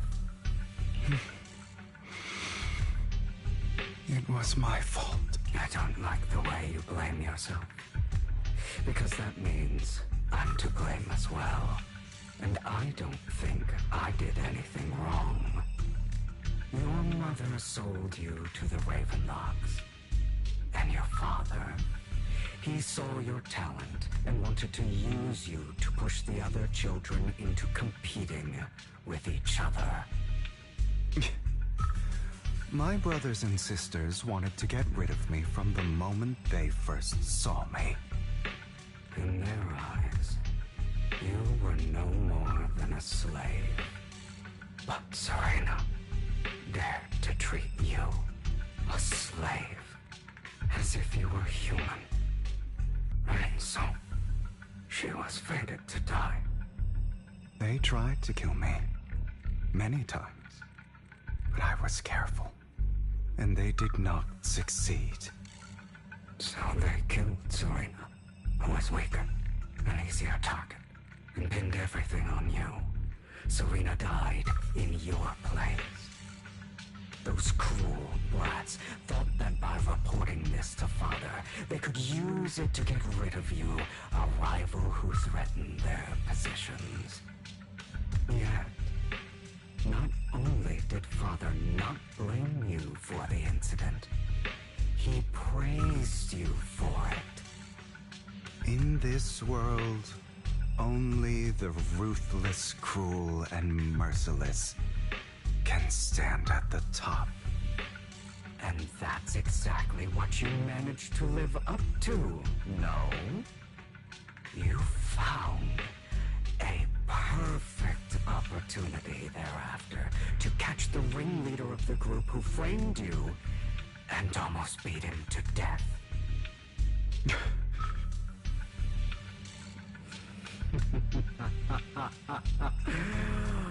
Oh, you should have seen the expression on your face back then. Oh, crazed and manic with utmost delight. I don't remember that.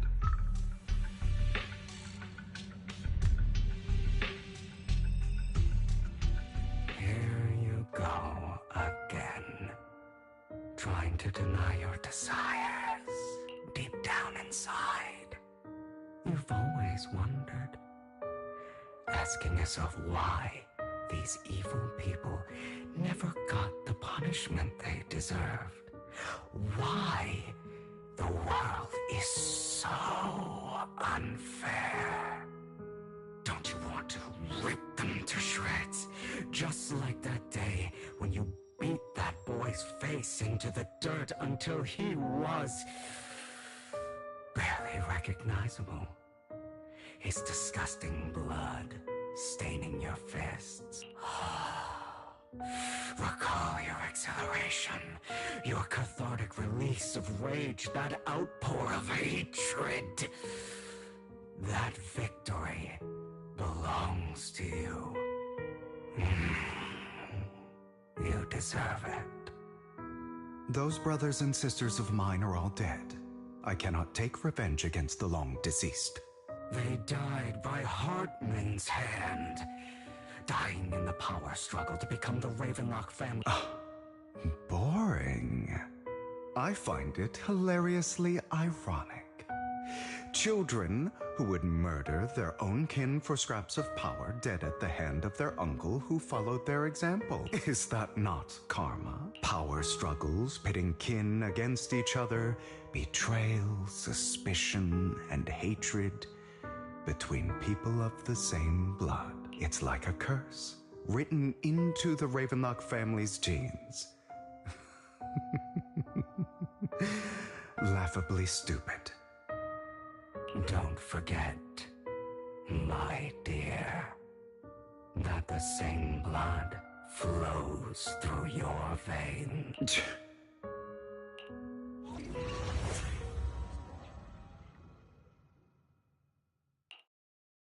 That's right, my dear nephew. No matter how much you deny it, the blood of the Ravenlock family flows through your survival of the fittest. Only the strongest deserve to live. Only the strongest deserve to rule. This is the path of success that has led the Ravenlock family to victory countless times.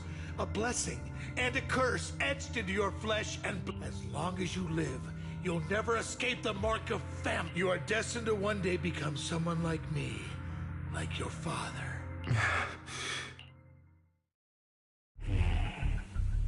Is that fear I sense? I can see you trembling.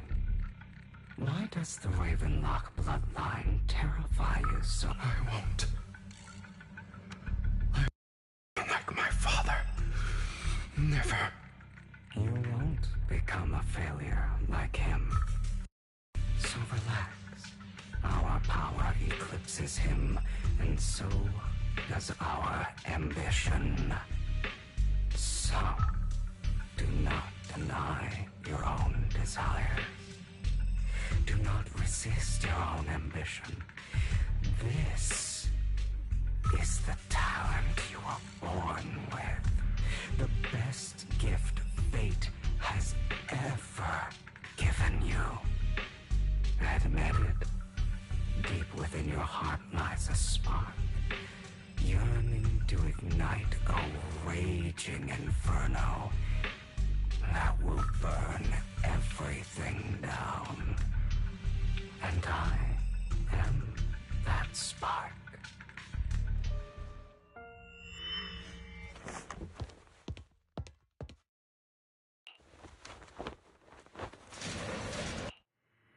Lygon. Never thought I'd be this genuinely thankful to see you.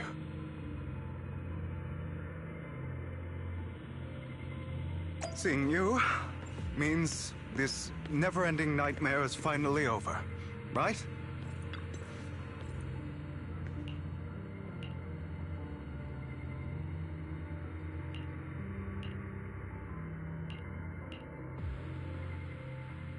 I don't want to hear something like that from you.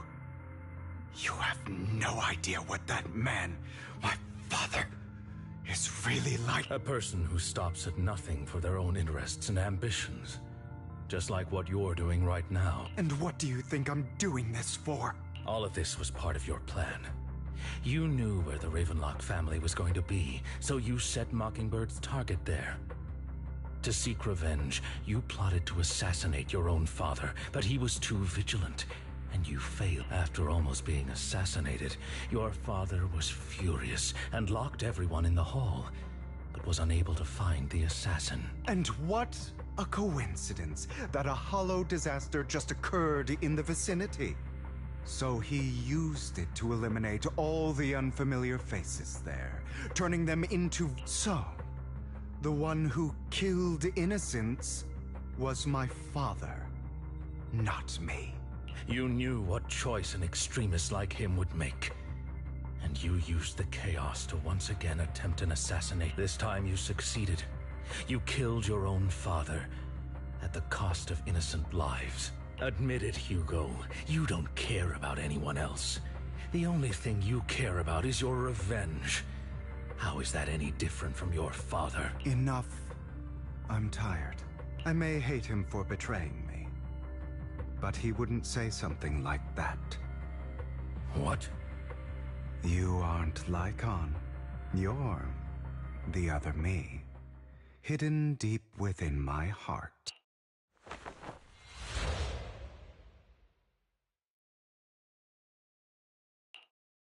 I've been waiting for you, my dear. It seems you've already grown accustomed to this place, even turning the tables on me. Just as you said, you are me, and I am you. There's no such thing as having an advantage over oneself.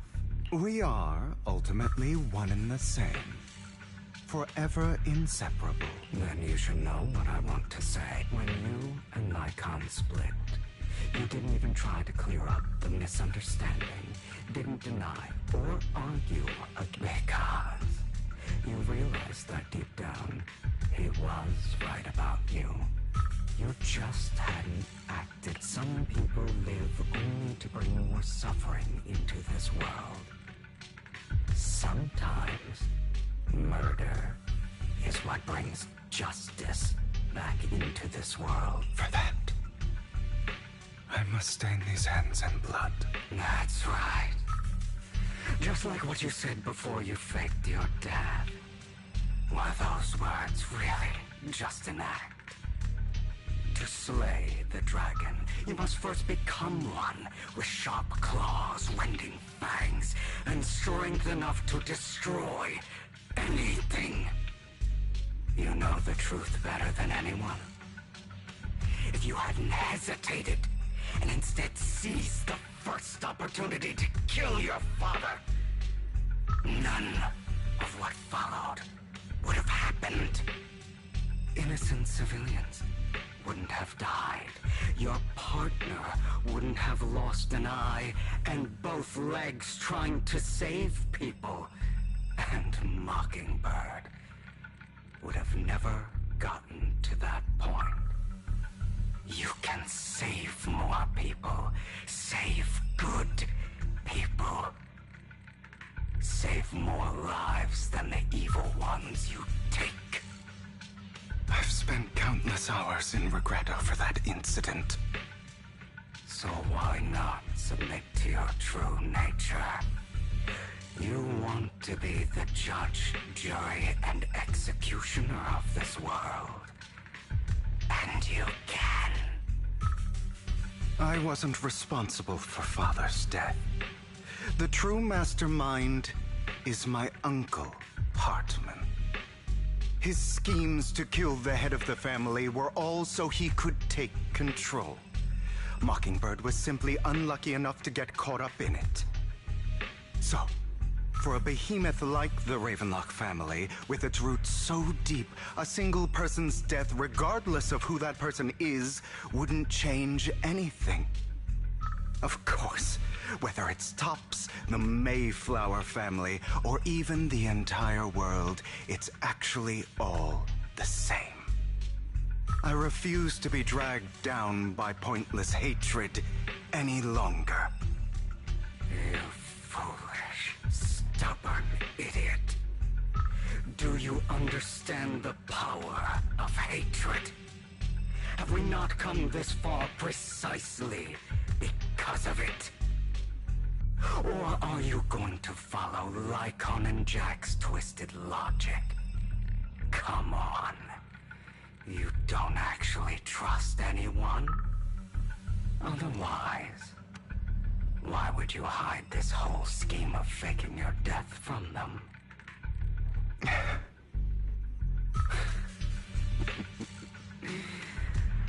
You've built an impenetrable wall around your heart, keeping everyone out. Of course you are right to do so. No one in this world can be trusted.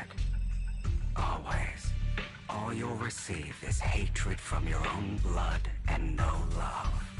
Suspicion from your companions, and betrayal that comes all too easily.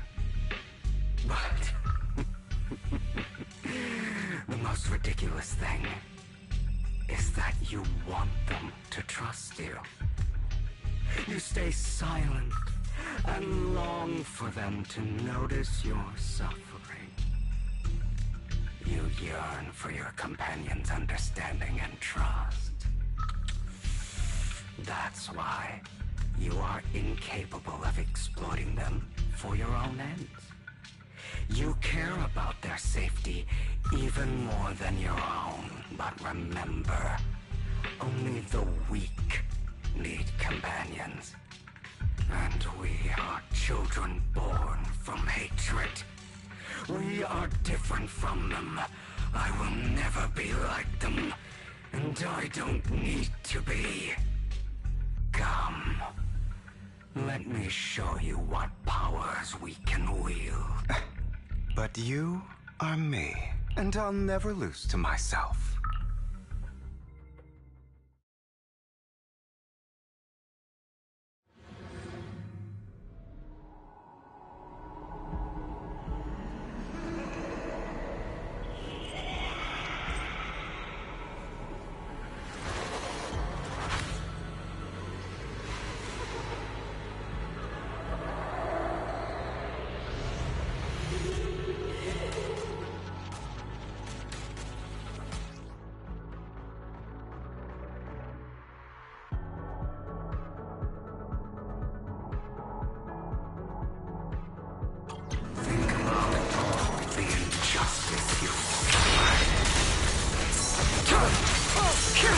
If you choose to forgive, you're betraying yourself.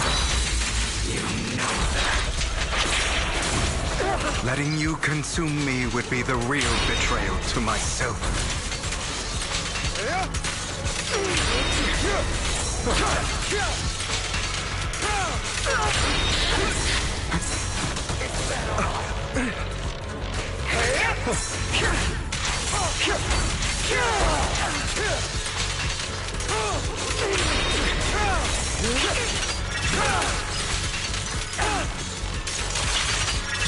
You're just afraid to admit it.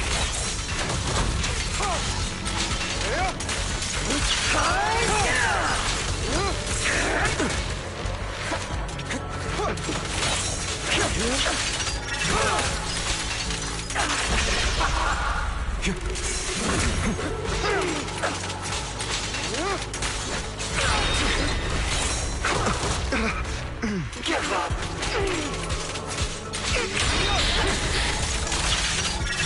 You're too scared to face your true self and what you truly desire. Mercy.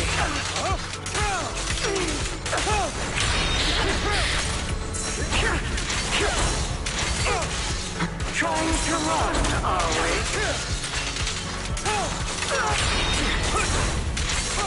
Is that all?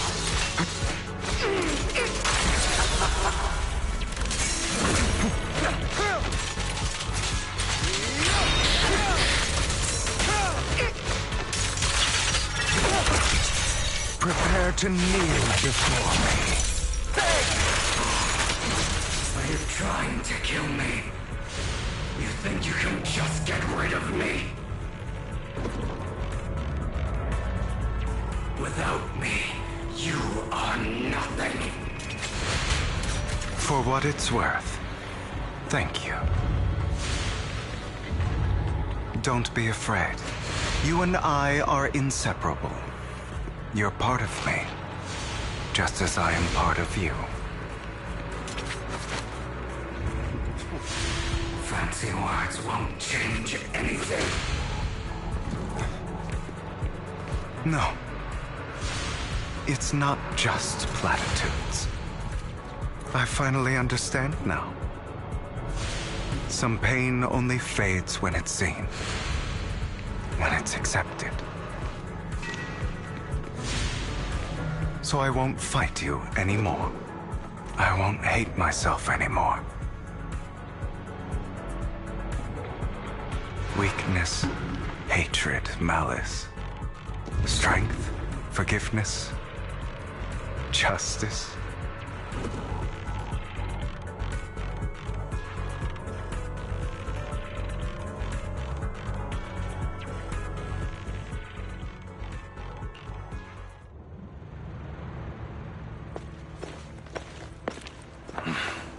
Hugo, it's time.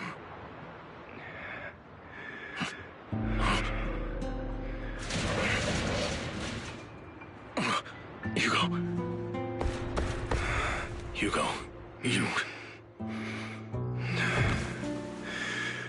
Did I scare you? I made it through. I won. No praise for me, my dearest partner.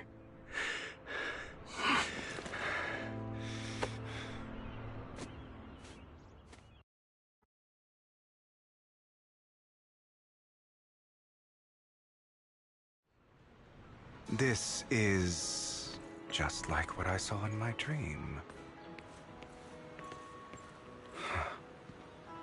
I guess there are still some lingering side effects.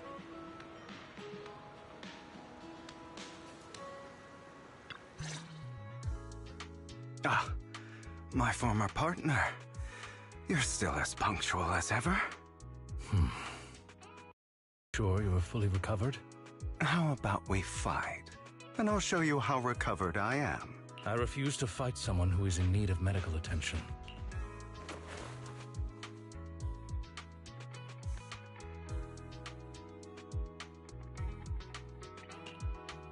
How thoughtful. I'm touched. Or perhaps is this simply part of Victoria Housekeeping's professional... I'd rather you not starve to death.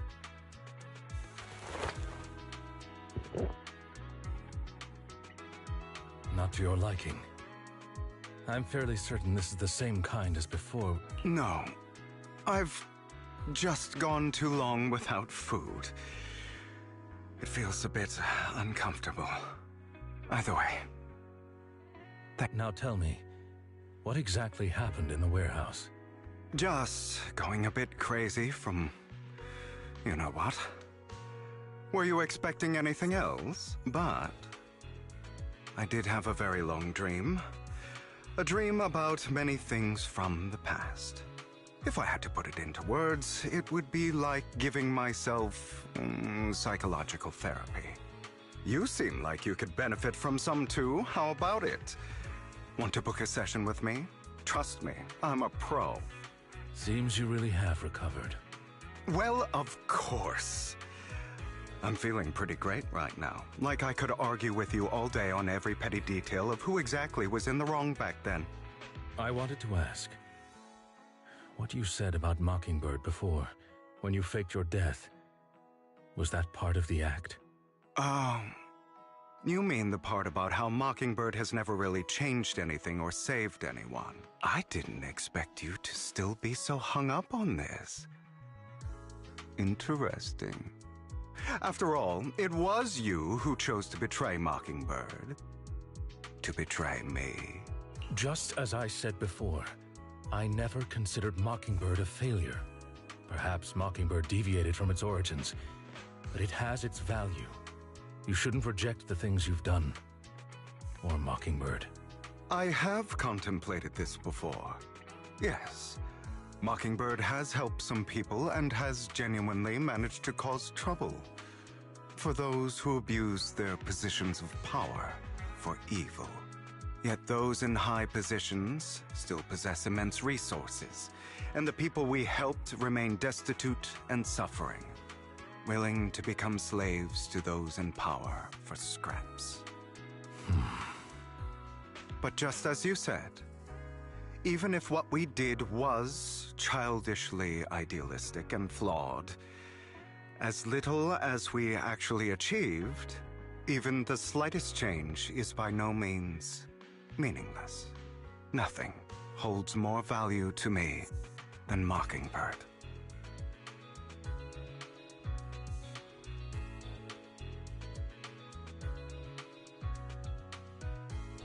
All right, let's catch up later. I still have things to do and need to wrap up my plan. I thought you would rest up first.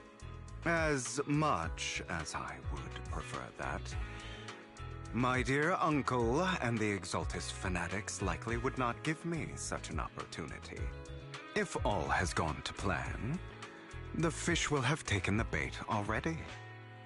And if everything goes very well, I'll soon have solid evidence of the Ravenlock family's crimes.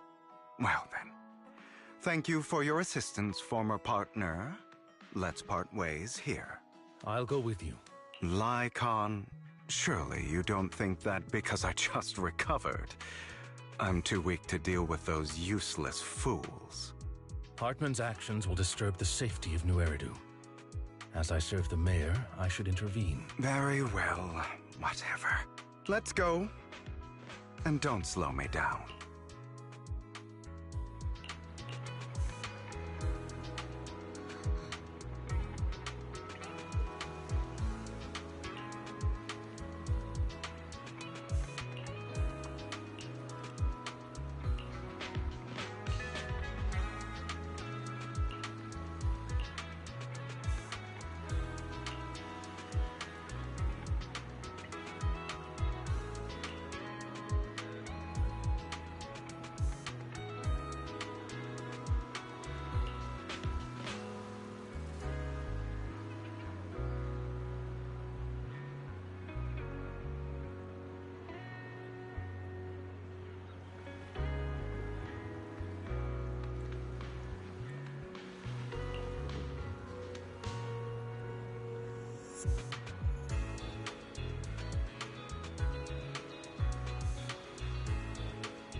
I'm sure you've heard about the missing workers from companies under the Ravenlock family, too. Those are Ravenlock's men. The workers with them are the victims who were tricked into going into the Hollow.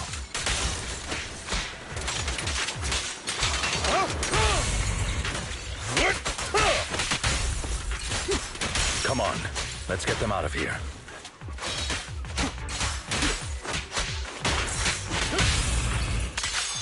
Yep.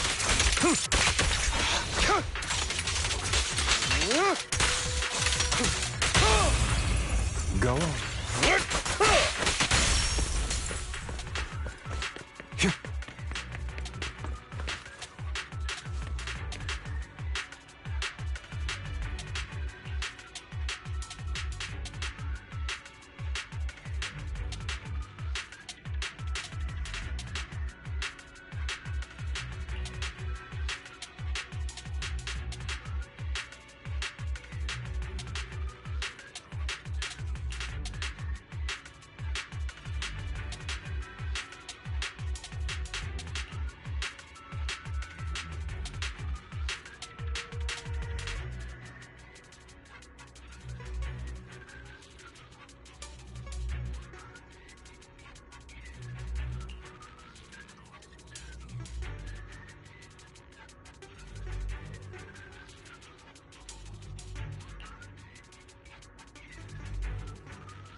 Bunch of nobodies.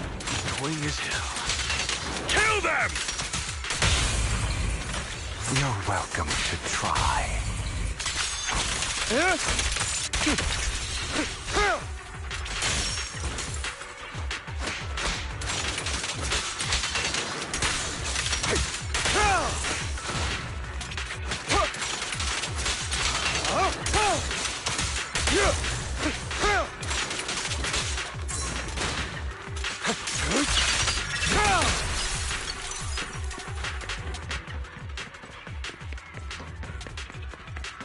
More workers here. And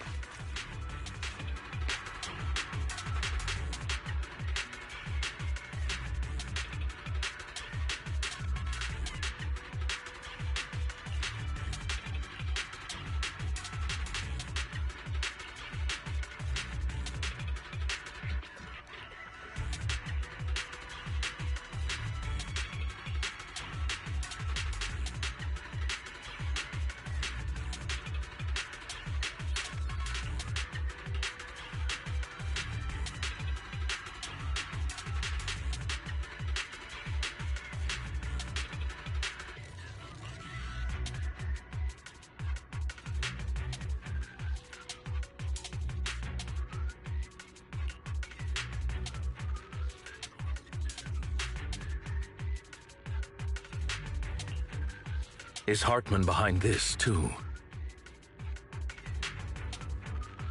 of course. He threw them into the hollow like offerings for the Exaltists. To him, those workers are just another resource. No diff...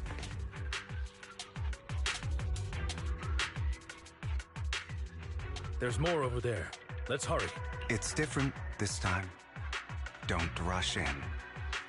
Let's listen in on what they're saying first. I still need more direct evidence to ensure the plan is absolutely foolproof. The compensation you promised. It's all real, right? All we have to do is follow you into the hollow for some simple tasks, and you'll give us a huge sum of dennies. Sounds real suspicious. Shut your trap. You keep yapping and asking questions. If this is all so suspicious, why were you so eager to sign up for it? Because I don't have a choice. My daughter was previously caught in the hollow disaster and suffered severe corruption. The treatment costs have completely drained our family's savings. So that's why... It's the same for me. A serious illness at a senior age. I need the money. Who would risk taking a job like this unless they were desperate? I'll do it. No matter how suspicious. As long as I can get paid, I'll do anything. Even risk my life. Wait, you people from the Ravenlock family, you're part of a big company in Tops. You wouldn't go back on your word, right? Don't worry, you'll get every denny you were promised. But before we start, you all need to take this medicine first.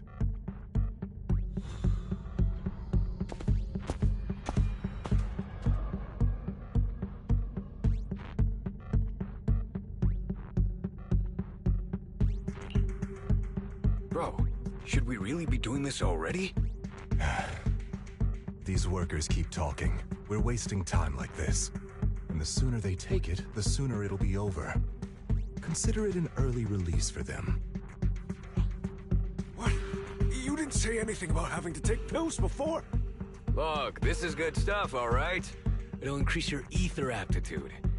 There's tons of people who'd kill for something like this. Exactly! You'll be working in the hollow for several hours. This is essential medication.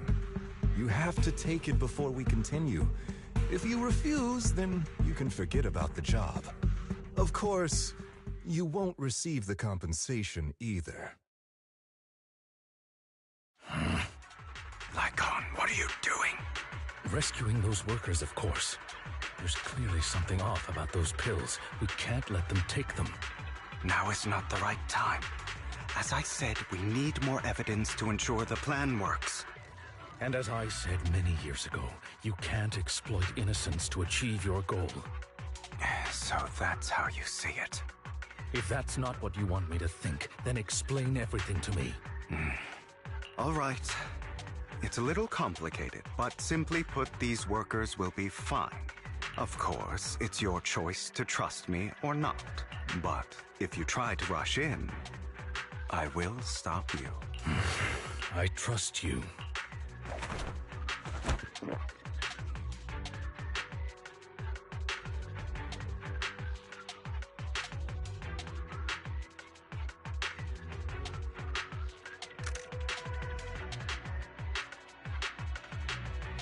All right. That's the evidence. Now we can go and beat them into the... Don't forget, you owe me an explanation. Also, don't overdo it and kill them. Even if they're the worst of the Ravenlock. All right, Your Holiness, Saint Lycon. Who the hell are you? Why don't you take a guess? We're the ones here to stop you.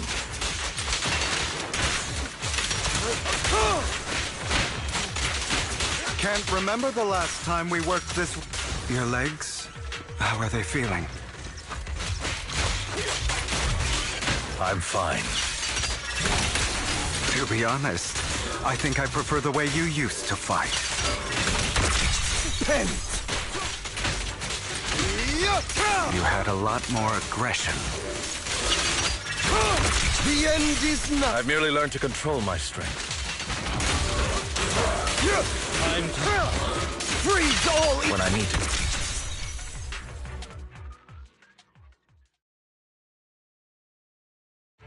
Damn it!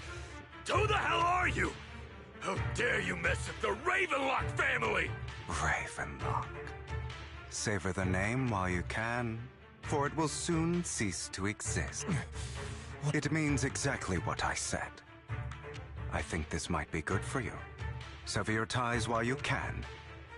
You still have a chance to walk your own path. The family's honor comes above all else. Is that really what you think? I saw the compassion on your face just now. You're not from the main family, right? That's why you were assigned to these trivial tasks. But in reality, there's no need for you to keep playing this boring game for them. I don't have a choice. From the moment I was born into the Ravenlock family, You always have a choice. If you're willing to act. All right. Let's end...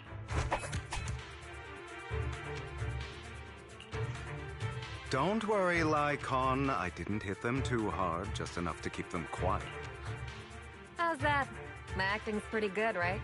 As always, a certain someone should take some lessons from you. I'll leave the rest to you then. Okie dokie.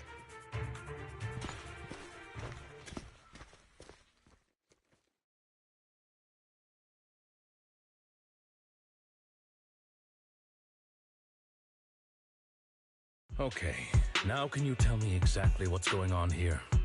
As you can see, that worker just now was actually an informant of mine. The pills were swapped out with vitamin tablets. Outside of this batch, some workers have already taken the actual substance Hartman has. But rest assured, the antidote for it is already in development. I found the best in the field to... I wanted to ask. The reason you decided to lock yourself in a room and endure the effects of the drug, besides getting evidence, it was also to collect data on this drug in order to create an antidote, correct? It seems you're not completely beyond hope. I thought you were just being stubborn. Sometimes I wonder if you know me at all. Then, I have one last question. The truth is, I heard everything. That entire conversation between you and Jack. Before he passed away in that small attic. When Jack called you aside and gave you those warnings. When he told me you might go down the wrong path? That's right. You never said anything. What would I even do? scream and rage over your suspicions or get on my knees and beg for you to trust me? You know there's no way I'd allow myself to do such a thing. Besides, back then, even I was confused about myself. Jack, It's all in the past. You don't need to explain anything to me. Enough. We should get going. If we're going to reminisce over the past, we should find a more suitable location.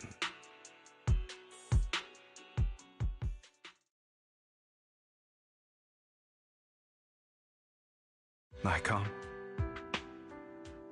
That incident back then. I didn't do it. It was a scheme Hartman devised to take over the family.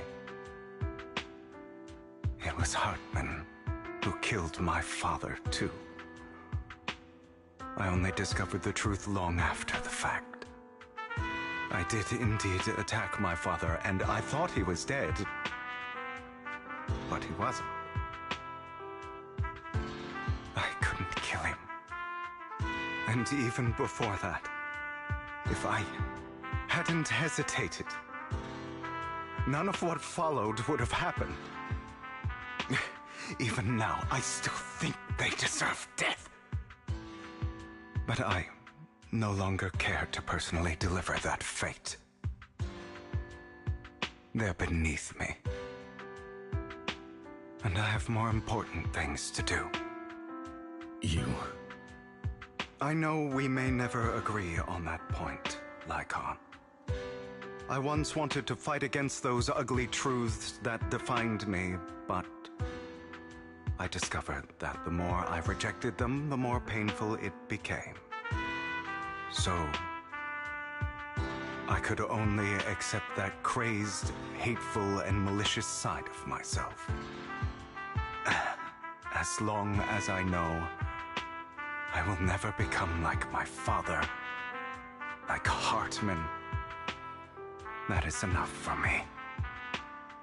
You've changed. But I think that might be a good thing. Don't patronize me. You've changed a lot too, compared to before. I still disagree with Jack's words, and I won't forgive your betrayal.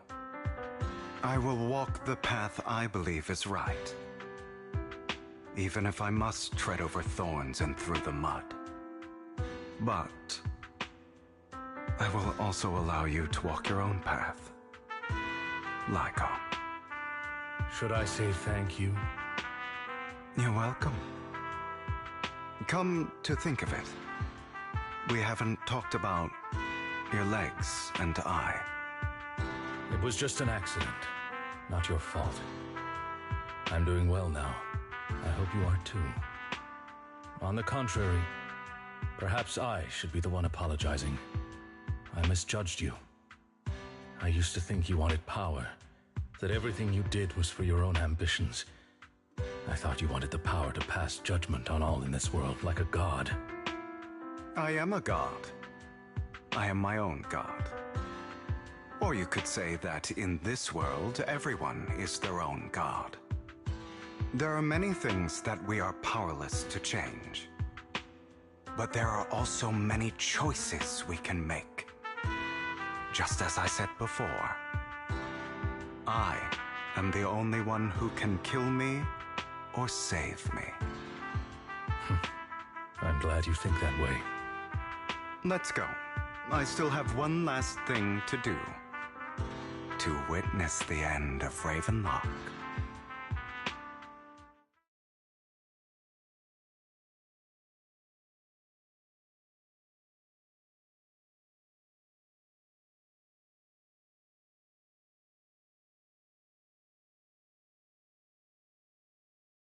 You really think you can take my place if I die? Never, you filthy bastard! Your little tricks mean nothing. As long as the Ravenlock family stands, I can still get back on my feet. You still don't get it, do you? This was never about avenging my father. And I don't care about taking your place. I didn't come this far just to kill you. That'd be pathetic. Right on cue. Why don't you take a look at this, Uncle? On behalf of TOPS, I'd like to clarify that we had no involvement in the Ravenlock family's actions. TOPS is officially terminating all partnerships with the Ravenlock family, effective immediately. We will have no further affiliation with them. Are you crazy? What the hell do you get out of ruining the Ravenlocks? You want to be a petty thief forever? Thief? Oh, Uncle. Allow me to reintroduce myself. I'm the name people whisper about. The one who robs the rich and gives to the poor. I'm the master con artist who can fool anyone, anytime.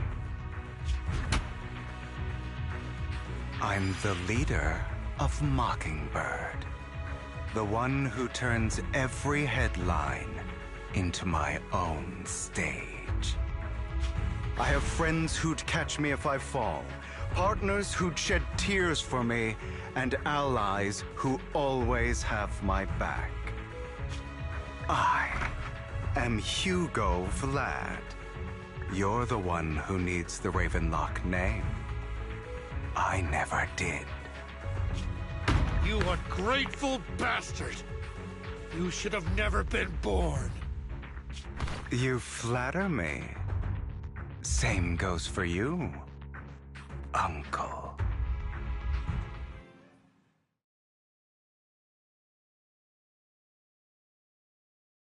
You've done well, Vivian. You had better give me an explanation. And here I thought this would be a touching reunion. What's with all the anger? Hugo, I'm a member of Mockingbird too. And I mourned your death. Listen, Vivian. I don't want you or the people you cherish to get caught up in danger because of me. I've always been selfish, so I don't hesitate to use you all as variables in my plans. But it is because I am selfish that I also don't want my failures to affect my treasured companions. In any case, if you were in the same position, would you not make the same decisions? Lycon's taking care of everything outside. We should go. Also, Belle, thank you. And I'm sorry for the whole act where I threatened you. It was the only way for Hartman to drop his guard against you and leave you be. I, Hugo Vlad, am forever indebted to you.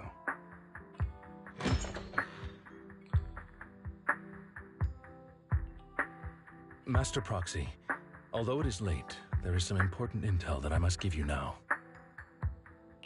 So, Lycon, you knew about Hugo's plan to fake his death? I was simply playing along. After all, I could not determine whether Hugo's plan would pose a threat to you. You are a student of the mayor's late friend, and I am obligated to protect you. You still have that habit of finding awkward excuses when you're embarrassed. Mr. Hugo Vlad, if you have any important intelligence to share, please do so with haste. I need to return to rest before midnight. You two sure are close. For the sake of a certain old fossil's sleep schedule, I'll keep it brief. I learned from Camille that Dina intends to embed the sacrifice core into the sacrifice. Apparently, it will make the sacrifice much stronger. Sacrifices created this way will not retain their minds and will indiscriminately attack all living beings, including their creator. So the Exaltists don't do this. It would bring them no benefit. But Dina's concoction can control people's minds. If a person takes the pill and is injected with the serum Landon left behind, the sacrifice would be under its creator's control. Although the dormant sacrifice has been destroyed, Dina found a batch of that serum her father created and wants to create new sacrifices. Never mind the sacrifice. Hartman's sacrifice core is a fake. We don't know where the real one's gone.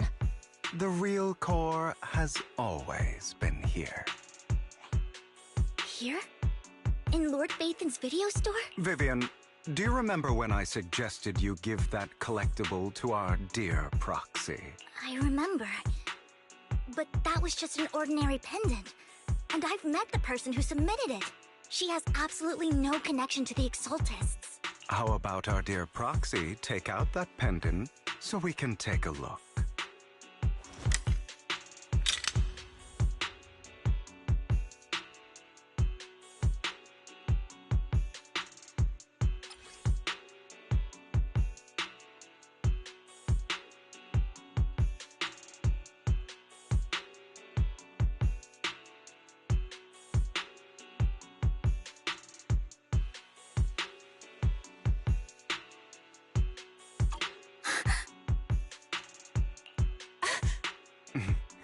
I'll take your surprised expressions as a compliment for my little trick.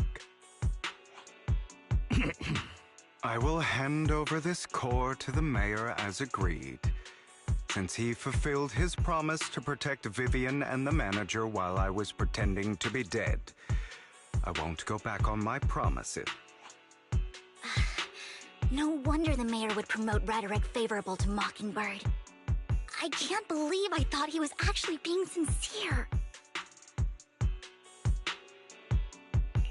Since we have the sacrifice core, all we have to do now is stop Dina from using innocent people to make more sacrifices. Yes, and we need to destroy the last batch of Landon's serum. Hopefully with no options left, Dina will give up her obsession. All right, that's the important stuff. I'm going to go and confirm where Landon's serum's been stashed. I'll contact you again once I have something.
Landon's stash should be somewhere nearby. I did some digging. Some of the missing workers were brought here too.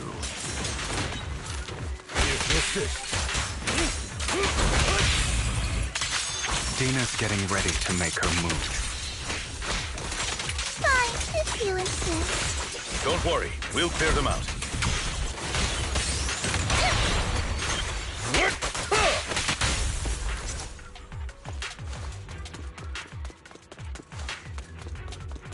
They're trying to destroy the goods!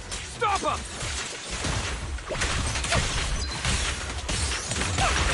We need to take care of the guards first.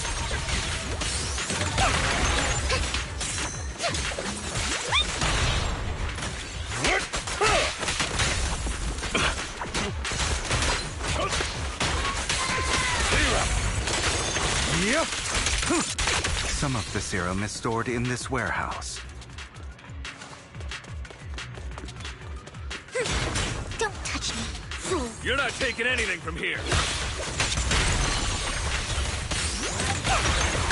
Hugo, get the guards first.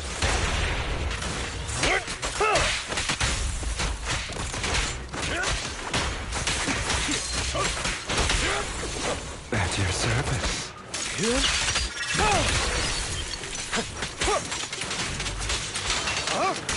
I'm part of Mockingbird, too.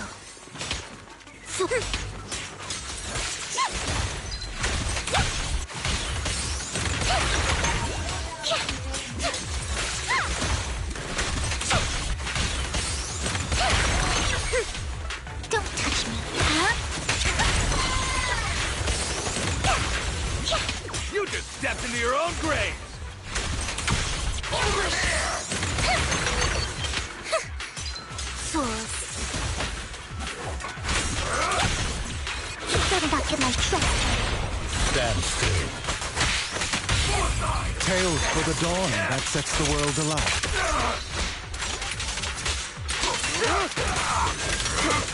Let order and madness dance.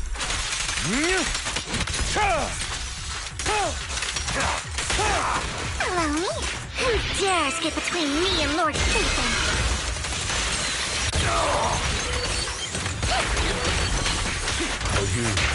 I'll eliminate any obstacles. I'll write the ending to your nightmare. Where are you looking? Idiot. I'll take you. Stay away from me.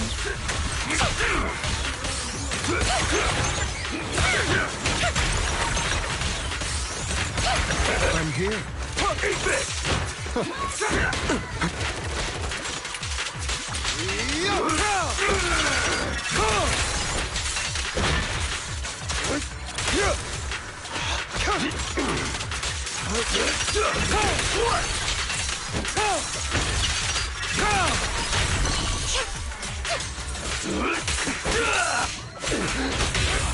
Truth is a beloved fairy tale. More of Landon's serum survives than expected. Fortunately, since they're still here, it means Dina hasn't executed the final step of her plan. There's likely a lot more stashed around here, and we have yet to locate the missing people. Our actions here won't go unnoticed. Perhaps they're making plans to deal with us on their side. With Landon and Dina's concoctions combined, she may be capable of creating a sacrifice that obeys her. If it comes to that, this will get far more troublesome. How about we split up? Hugo and Lycon will destroy what remains of the substance around here, and Vivian and I will go search elsewhere. Very well. Let's go with your plan. But be careful if you encounter Dina and her people. According to Camille, she's absolutely obsessed with completing her father's dying wish. Who knows what she may try? Let's part ways here for now. And perhaps the other manager could use EOS to guide us. Sure. I've been feeling better these past few days, so just follow me. It's only now that I realize how fortunate we are to have two Lord Fayfins. Although, I feel like our work's doubled. In the past, Belle and I would only ever work on the same route. Greater power means more responsibility. And in any case, I'm sure the mayor would be able to provide double compensation. He's a very generous person, after all. Right, Lycon? I will request additional compensation from the mayor. Compensation is just one aspect. It's one thing with Belle being in the Hollow in person, but now with us working on separate routes, I can't help but worry even more for her safety. Oh, but I trust in your abilities. I'm just not quite used to this.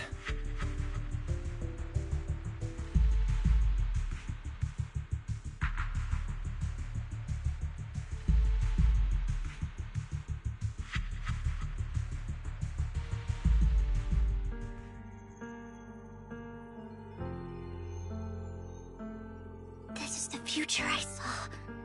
Lord Pathan.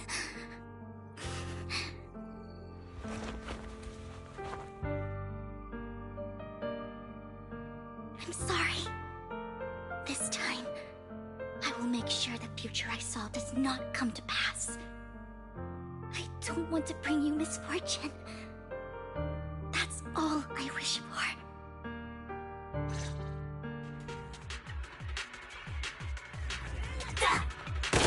Don't touch me, fool. Leave this to me, Lord Pathan.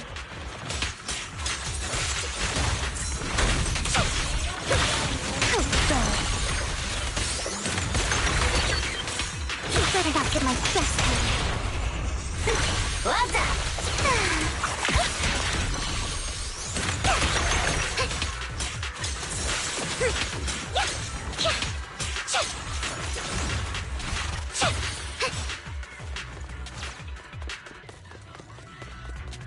Lord Pathan, there might be more serum here.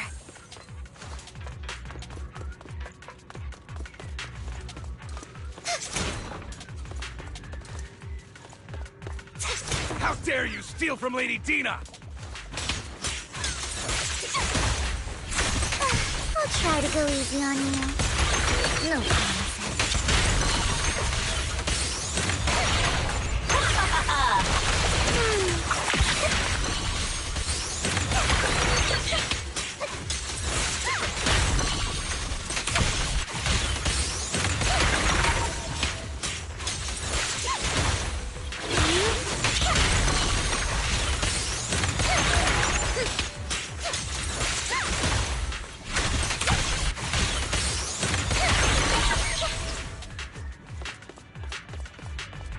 There are containers by the fissure.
It must have been tough for you to find this place, Vivian.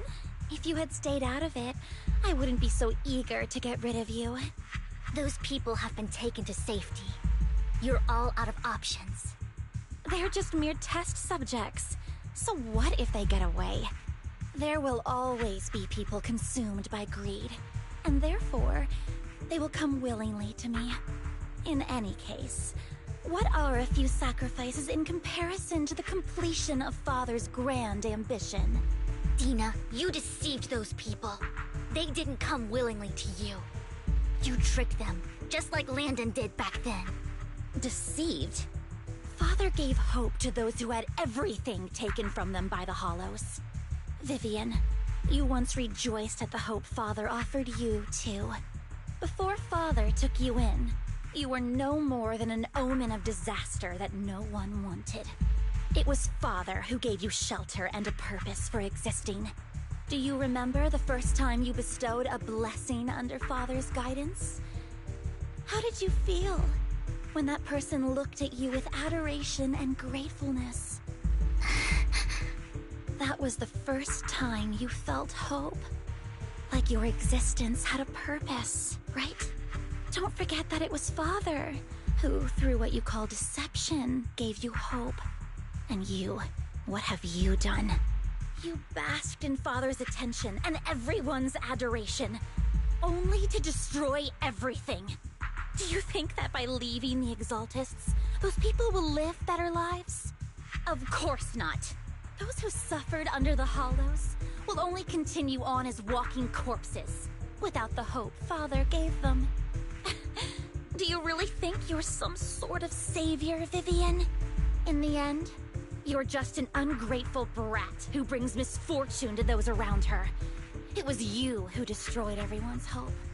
Not everyone wants to live in false hope, Dina.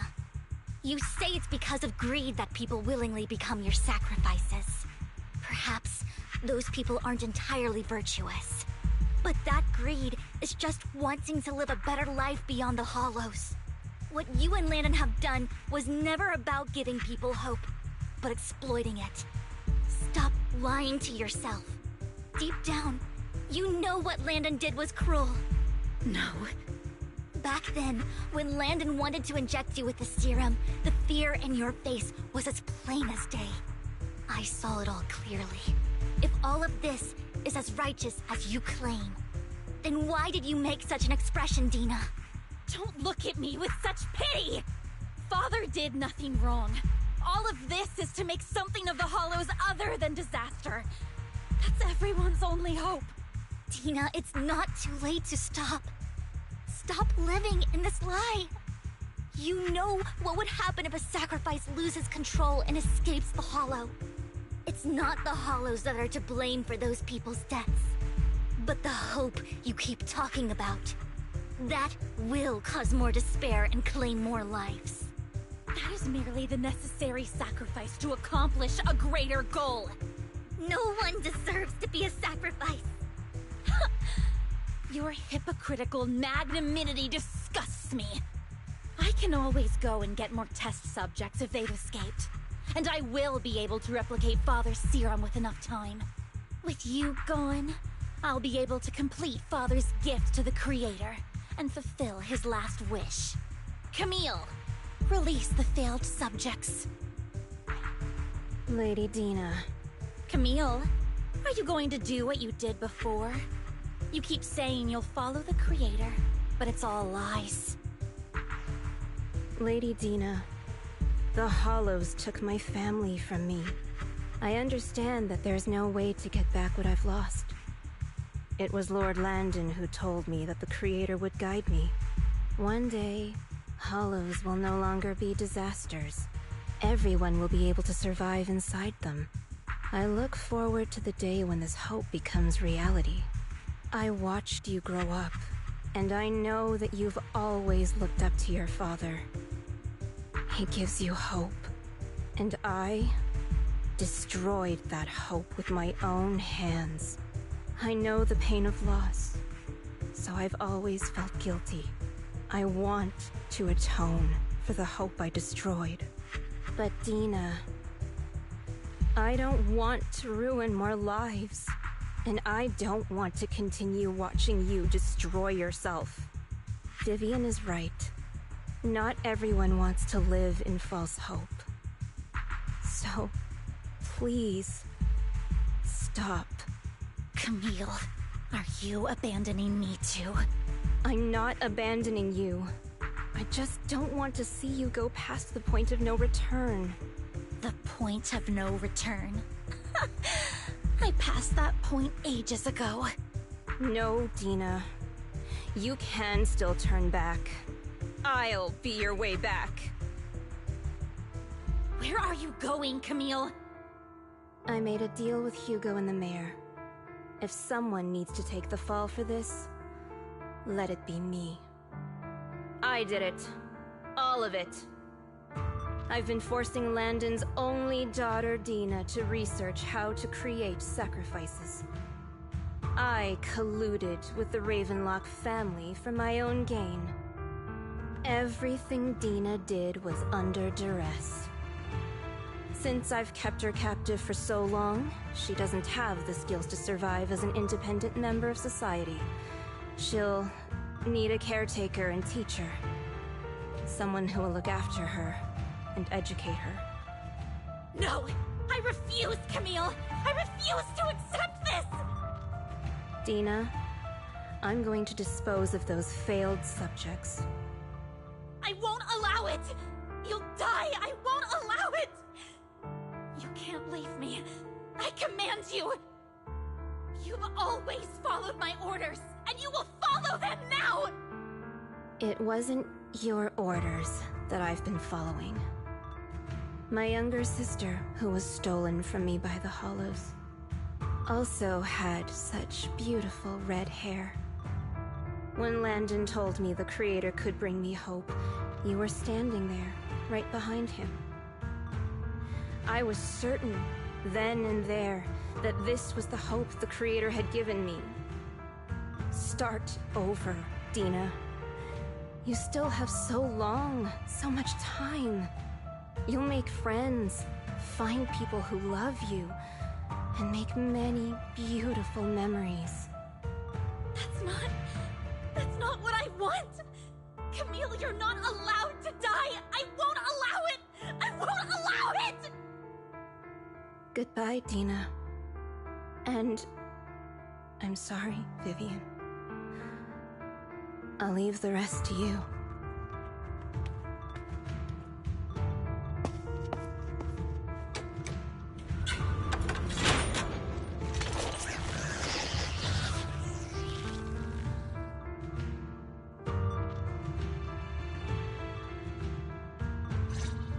Let's take out these ethereals first.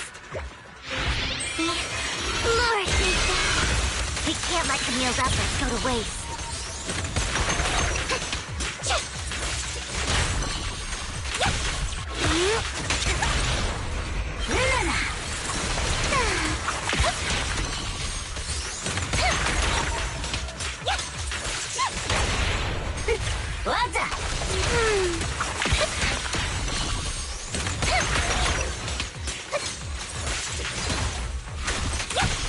Together, Lord Dathan.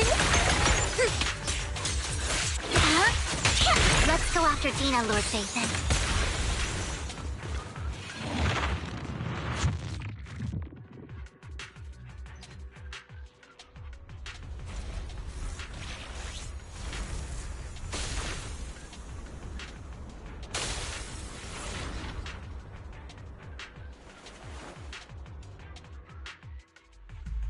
Are you satisfied now, Vivian? You were the one who brought yourself to this point.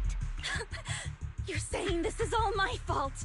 Losing my father, losing Camille. I wish you had never come into my life.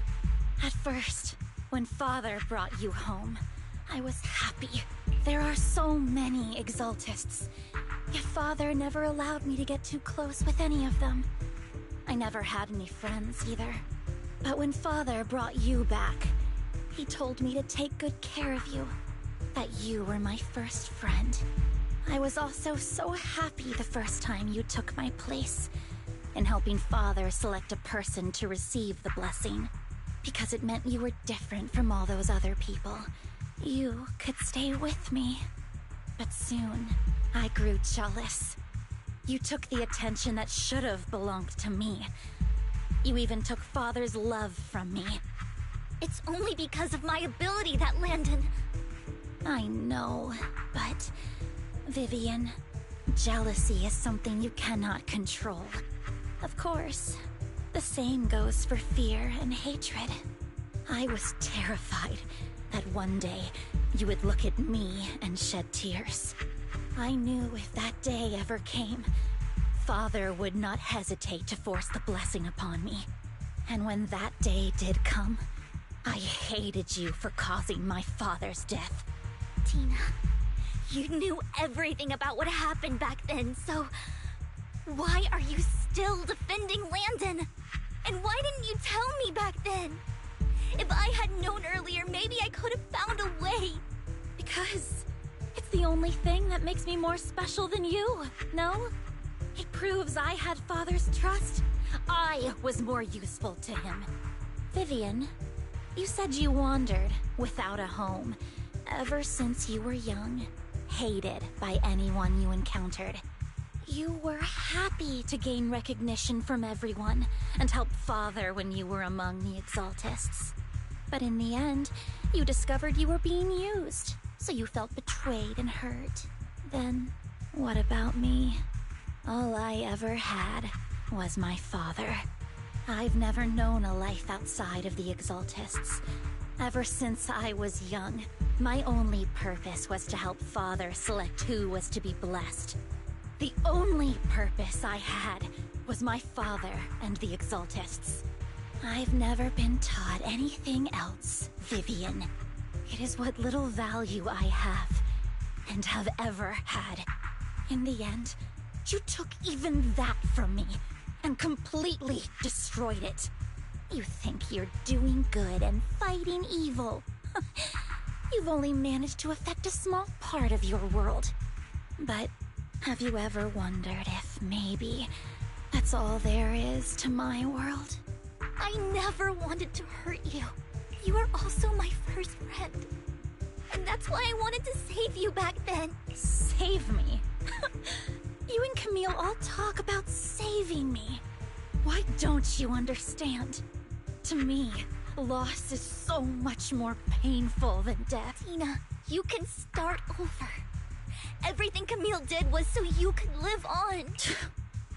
Let's leave the Hollow together. There are so many amazing places in New Eridu. This time, I'll take care of you. I've also met so many amazing people. I'm sure they'll love you, okay, Tina? Vivian, I can't forgive you. And I don't want to forgive you. I have nothing left. If what little hatred I do still harbor were taken from me, well, I refuse to be so pitiful. I won't apologize, Vivian.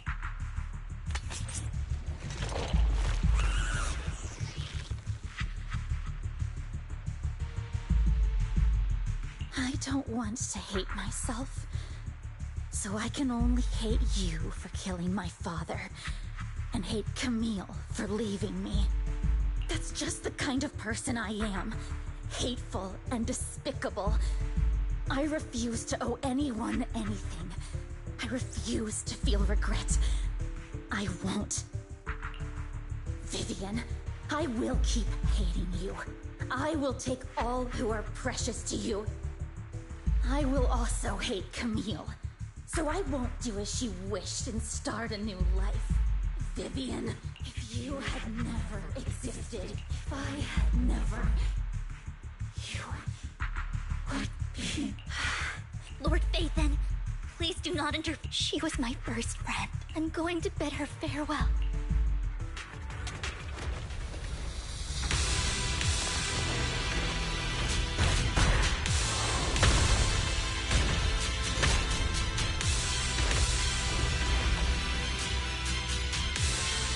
Tina, soon the pain will be over. Lord Phaethon, don't come any closer!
What happened?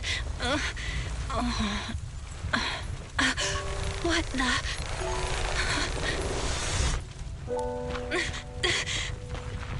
Vivian!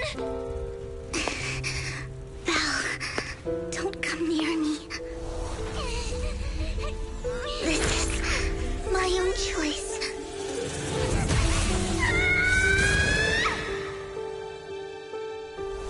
I will change the fate I saw. Vivian! I just want you to remember me when I looked my best. Vivian! Vivian, your body. I'm sorry you had to see me like this, but I don't want to be the one that only brings misfortune anymore. No, please. No. It's so warm, and the night is beautiful.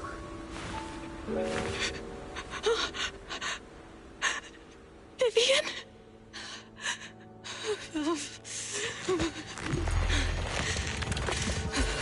No. It can't end like this.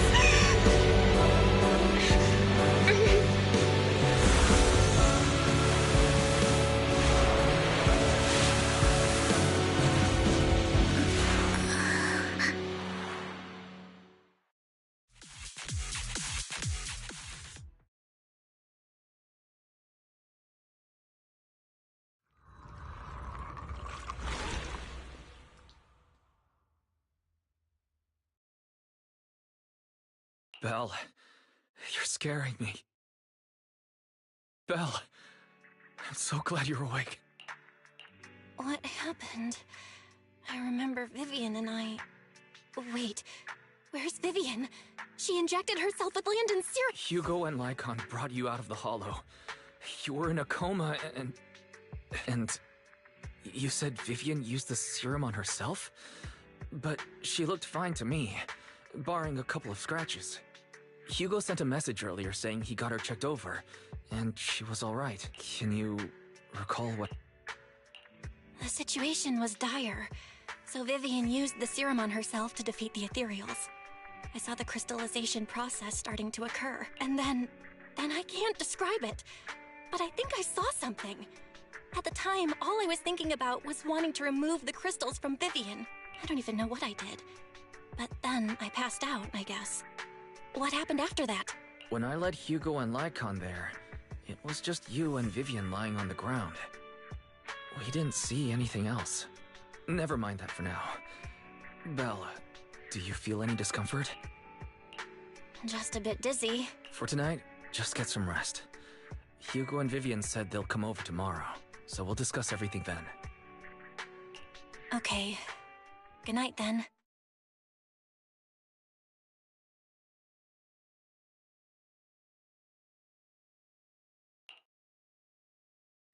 Lord Phaethon! How are you feeling? No headaches? Leg pains? Heart palpitations? Loss of appetite? Vivian? I was just so worried anyway. Lord Phaethon, I'm so glad you're okay. What happened this time was all my fault. You only became an ethereal to defeat Dina. If it weren't for you, neither of us would have made it out alive.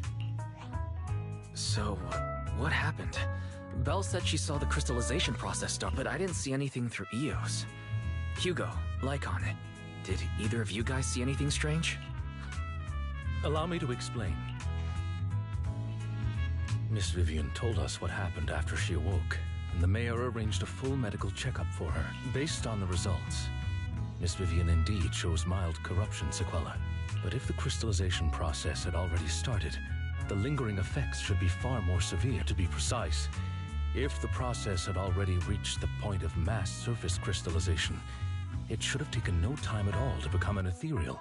So, the mayor theorizes that it was the etheric energy within Master Proxy's body that affected Vivian's condition and the surrounding etheric particles, causing Vivian's corruption to recede.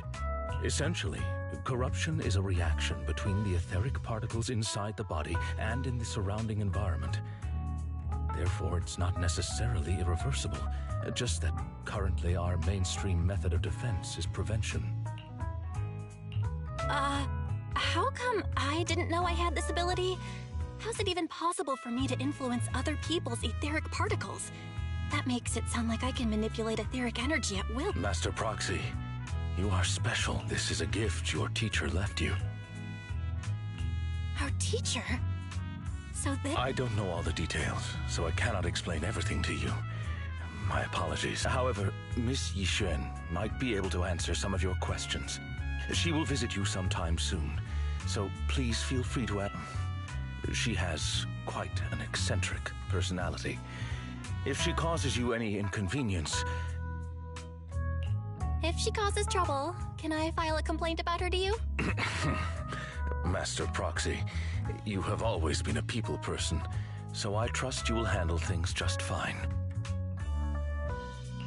That just makes me more worried. In any case, the mayor has asked me to give everyone his most sincere gratitude. Unfortunately, the mayor could not come personally, but has promised everyone a favor. Provided it's within his means, he will offer his unconditional assistance. There is no time limit on this favor. Unconditional, What if I wanted his position as mayor? If that is what you desire, then the mayor and his subordinates will be first in line to vote for you in the next election. As for the other votes, you'll have to work for them on your own. But should you assume office, I hope you take full responsibility for handling all day-to-day matters and lead by example. By sheer happenstance, the mayor has provided you with a copy of his current assignment, the City Waste Sorting and Processing Proposal. Old fox. Well, can I request Lord Phaethon's? The mayor imagined you might ask. I have prepared all the necessary documents, and the ceremony expenses will be covered by the mayor as a gift. As long as Master Proxy agrees, we can sign and process the document. But this matter requires mutual consent and cannot involve coercion, confinement, or one party's lack of consciousness. Stop! I would never do that to Lord Phaethon! Probably. At least not today. As for you, Master Proxies, the mayor has some sense of what you desire. That said, he hopes you might speak with Miss Yixuan first before you decide the timing of that favor.